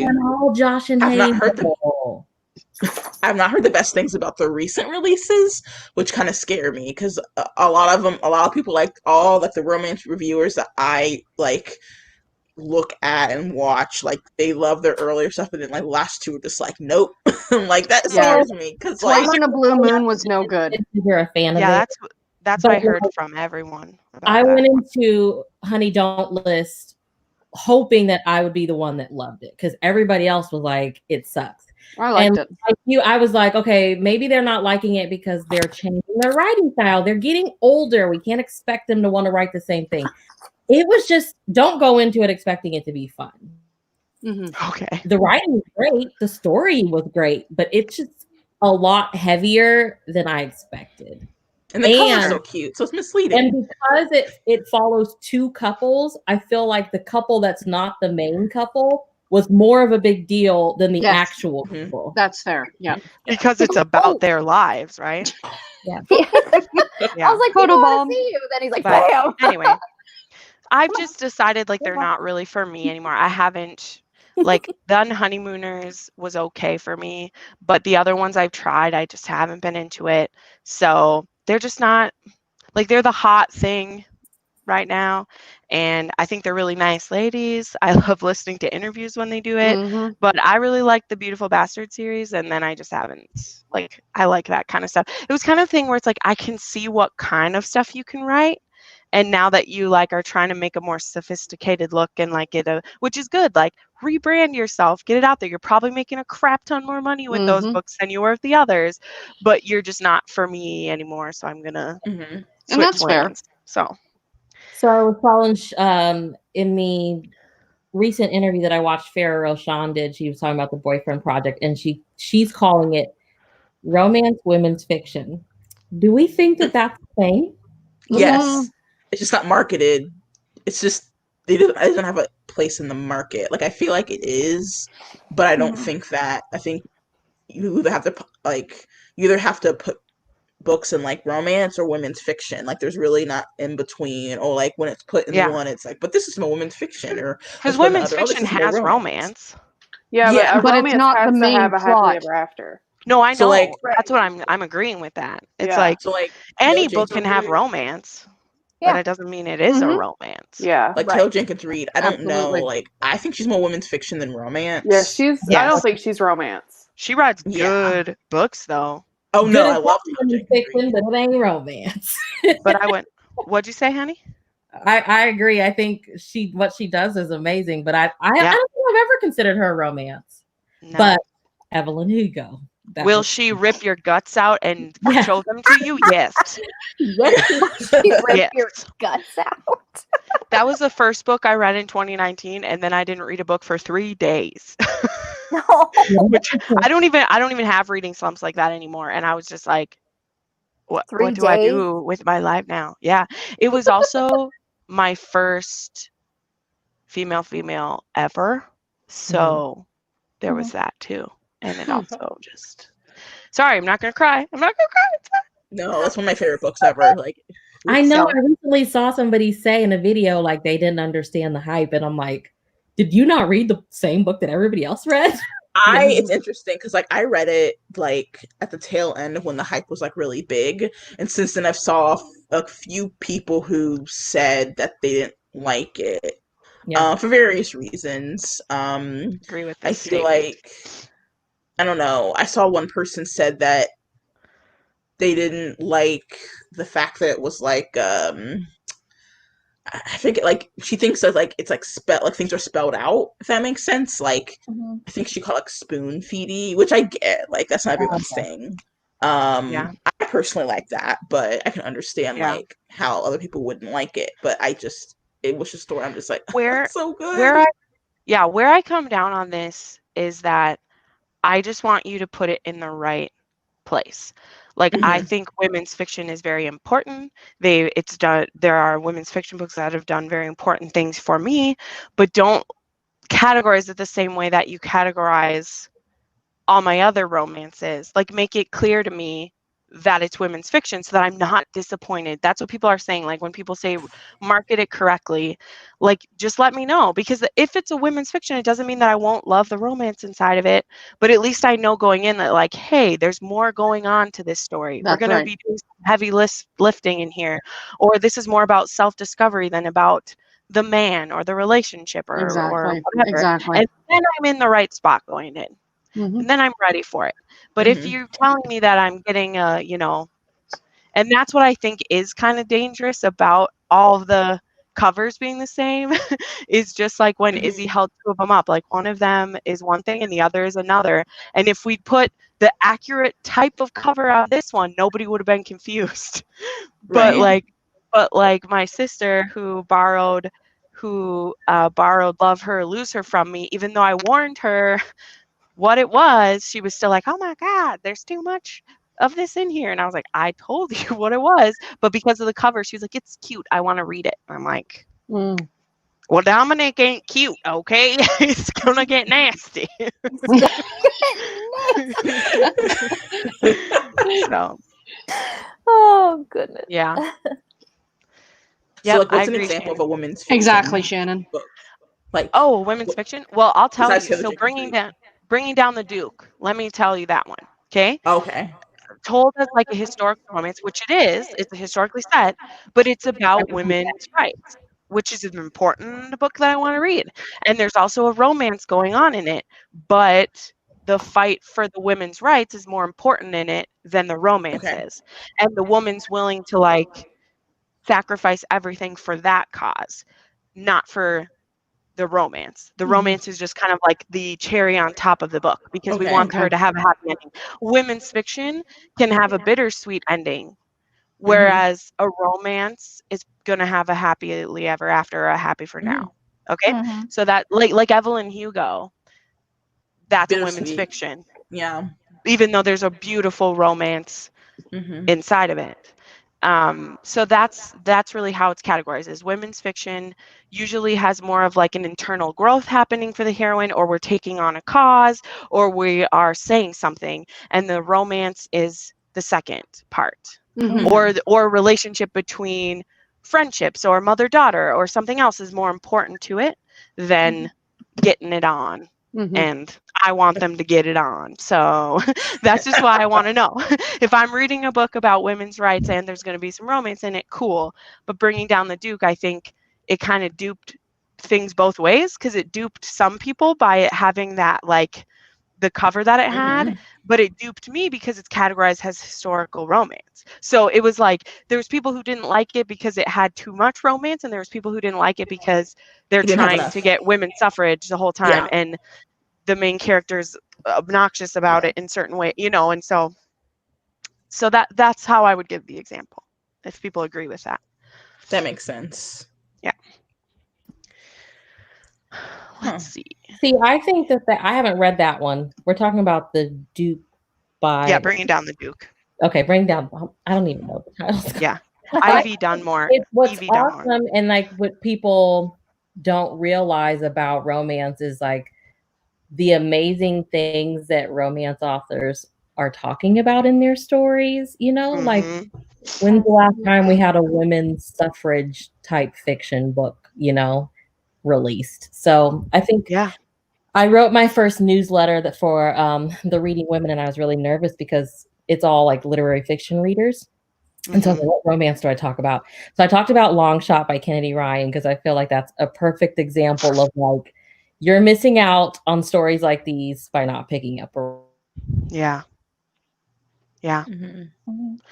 Well, and then I even think of like, she froze.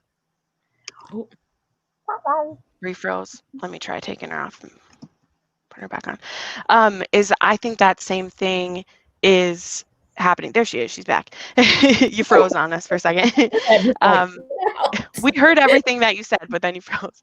Is like that same kind of thing with it wasn't so blatantly about suffrage, but like I read a historical romance where this woman needs a divorce from her husband, but she can't have it. And so they get a legal separation, and he holds all of the power. Luckily, he's a good man and he realizes that they need a separation, so he lets her have it. But he could have either forced her to come home, he could have kept her from all their money, he could have put her in an asylum, like he could have done any of those things. And so it's always hanging over her head that if she displeased her husband, which isn't going to happen because he's a Mackenzie and he's not going to do that, but it's in her head.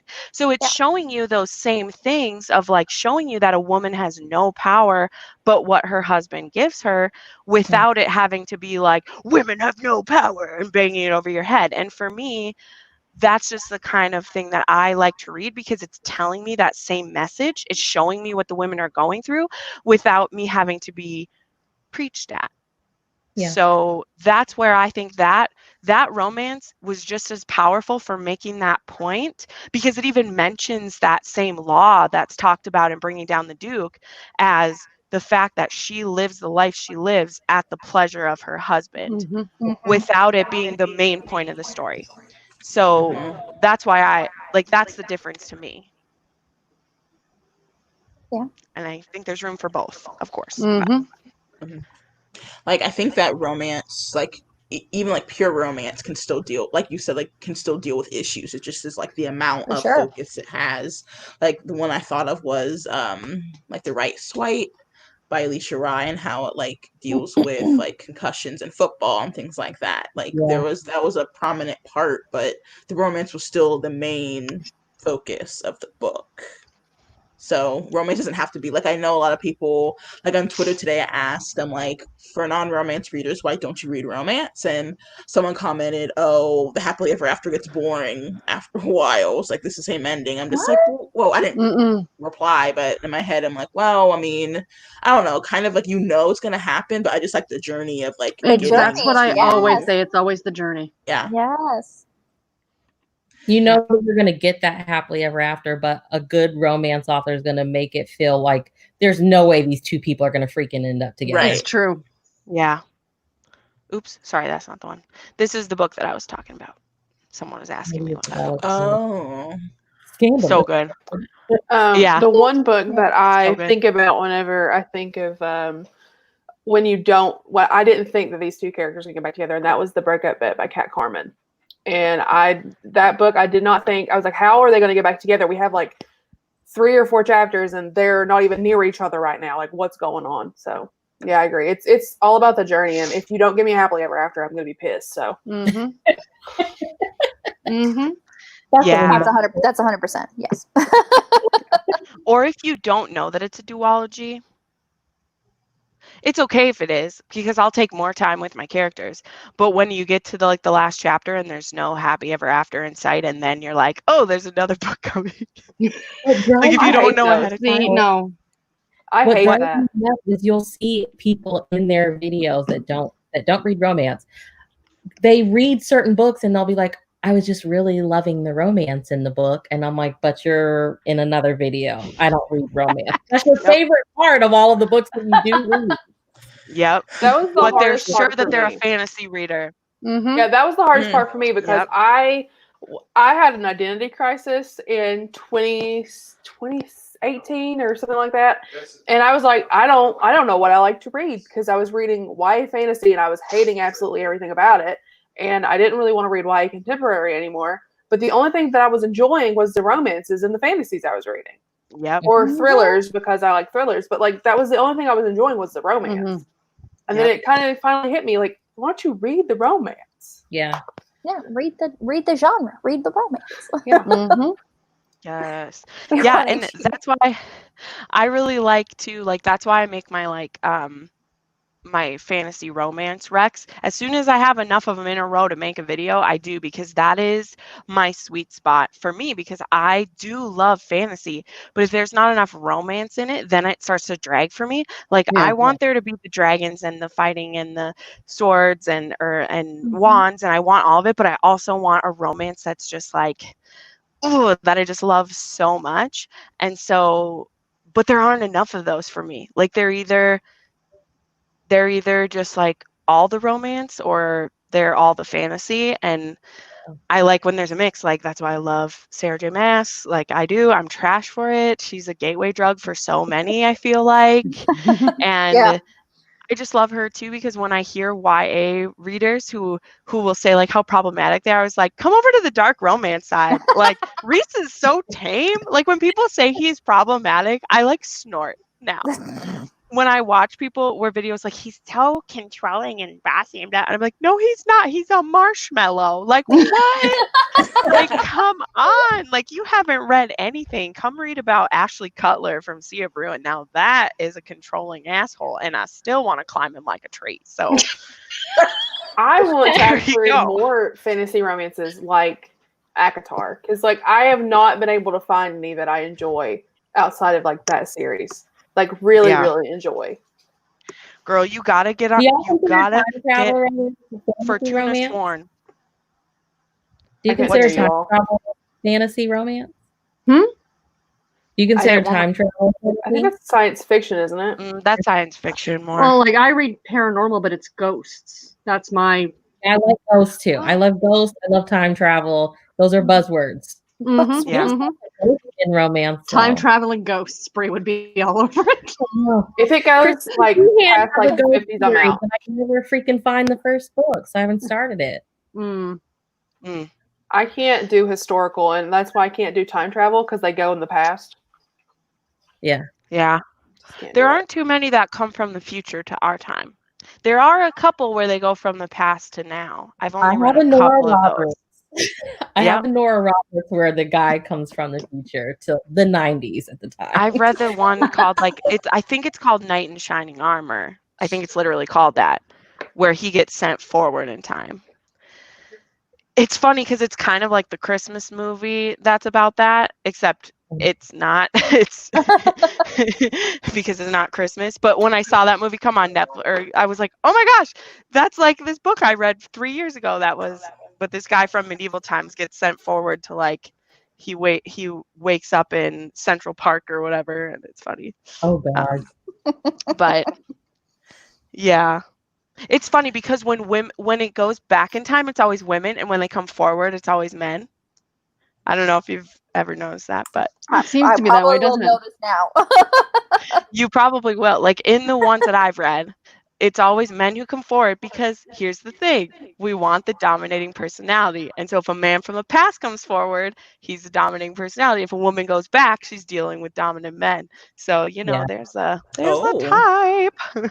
But anyway, well, Tamika, I do have a video that's all fantasy romance, so maybe 1 or 2 of those will be for you. But I really, really suggest KJ Sutton if you want to try fantasy romance that reminds you of ACOTAR, because that one just really, really does for me. And it's a new adult / adult, like it's not YA at all. Like it's got a lot of the dark things in it, and it's going to be a 6-book series, I think.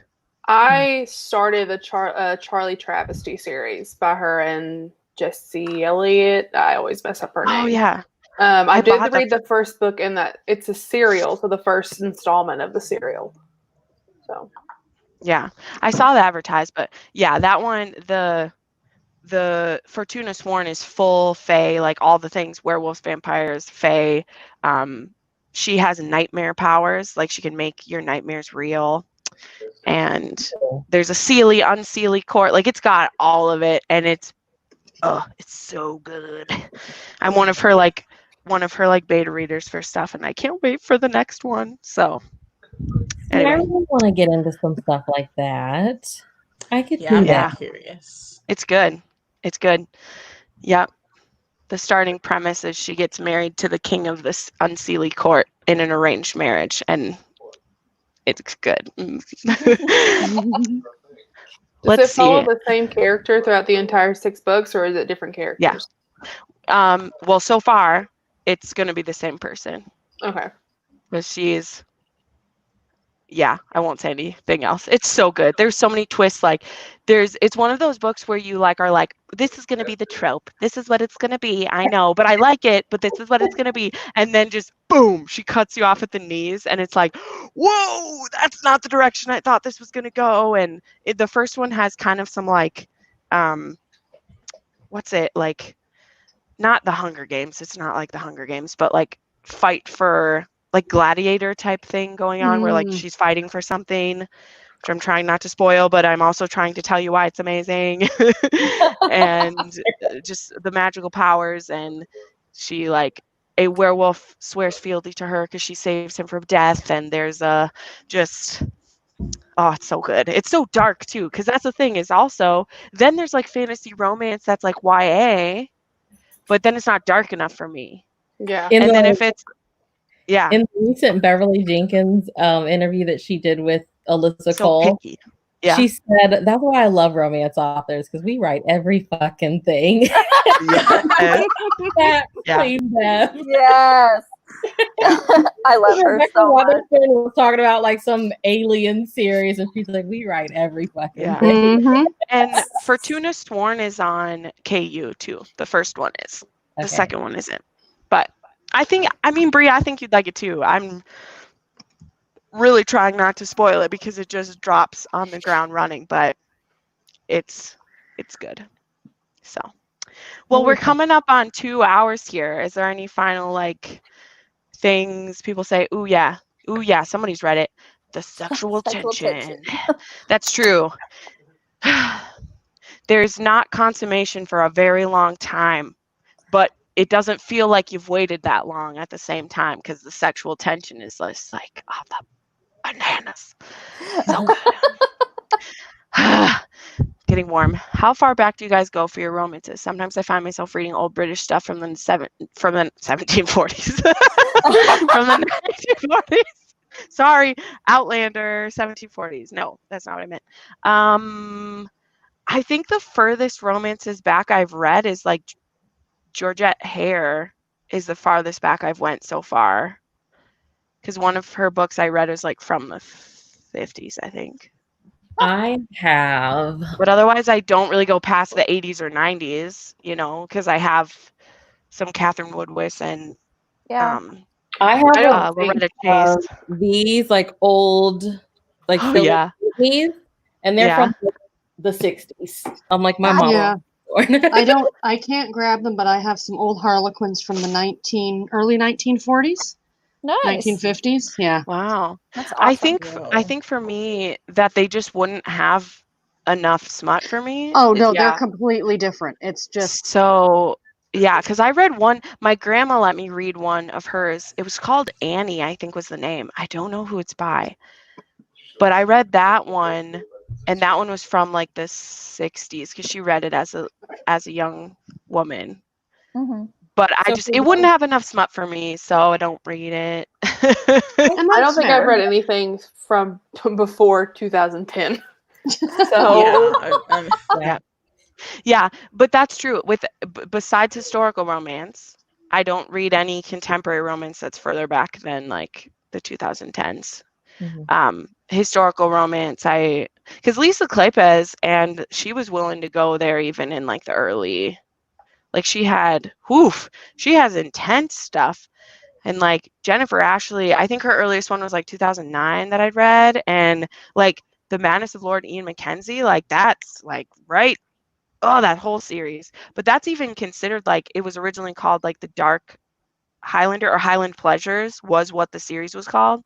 And then it was renamed to the Mackenzie McBrides. Mm-hmm. But those guys like, that's the thing too. The interesting stuff they talk about, because there's one character that he literally owned a BDSM club, but he sold it by the time it's about him. So the most he does is like he ties her up once, and I was like, once, like you own it, because he explains the control, like he literally explains what a dom is to her and everything, and then they're just starting to like experiment with it, and it's over, and I was like, what? But you are my favorite. Nothing. Like, just do it. She's into it. Let's do it. That's nothing but a tease right there. I'm telling you right now. And we heard about him. Like, I feel like if I see an old romance in the bookstore, I'm like, you may never freaking see this book again. So just buy it. Yep.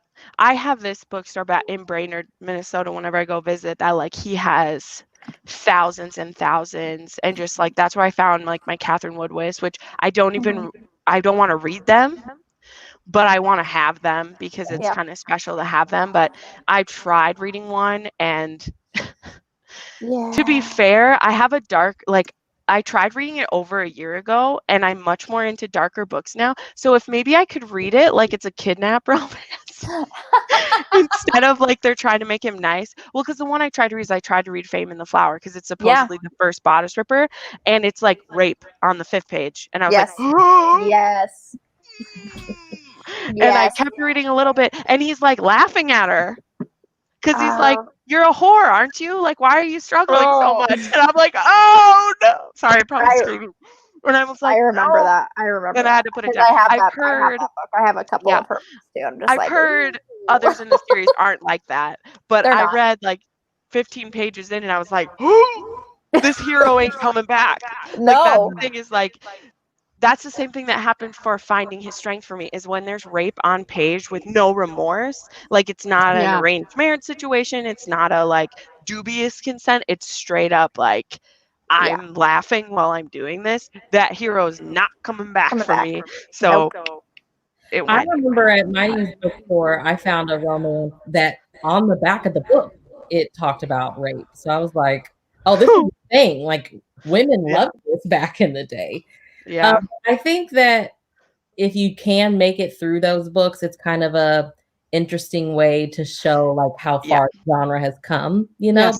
Yes. And I'm willing to retry it now. Yes, same thing. That's like, I was so excited because I did my research to like find the first one. And I think like some of us might do if you like historical romance. And it was like, check out The Fame and the Flower by this woman. And I was just like, oh my gosh, yay. And then I sit down with my cup of tea and I was just like, 5 pages in, Jen. Yeah. I know. Like literally they like pick her up. Yeah. And when I look back though too, like Catherine Coulter used to be my favorite. She was the first historical romance author I ever read. And I made a video about like old ones worth that. And like she has a series, The Devil's Duology. He keeps her on his ship and rapes her until she likes it. One of the Sherbrooke Bride series, he saves her from sex slavery, but then he marries her and rapes her till she likes it, but it's not called rape because he's her husband. And so I'm not blind to those things. And the thing that's different for me, you know, we're talking about dark romance on here, is when I'm reading a dark romance, I just have it in my head that I'm going to accept that, if that makes sense. And I'm going to give the hero, quote unquote, more leeway because I'm in a dark romance. But when I'm reading a historical romance, which generally like I go to them for more fun, I guess.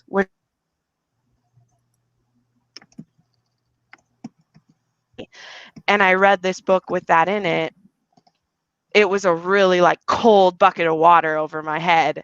Yeah. And so I can't ever reread a Catherine Coulter because I just think back and I'm like, ooh, but this happens in that one, and ooh, that happens in that. But I love her because she was my gateway drug. So I'm never gonna speak ill of it because I believe each romance we read, we build upon it. Mm-hmm. And to basically, you know, like wrap up this whole conversation we're having is I think all romance is allowed and should exist and has its purpose.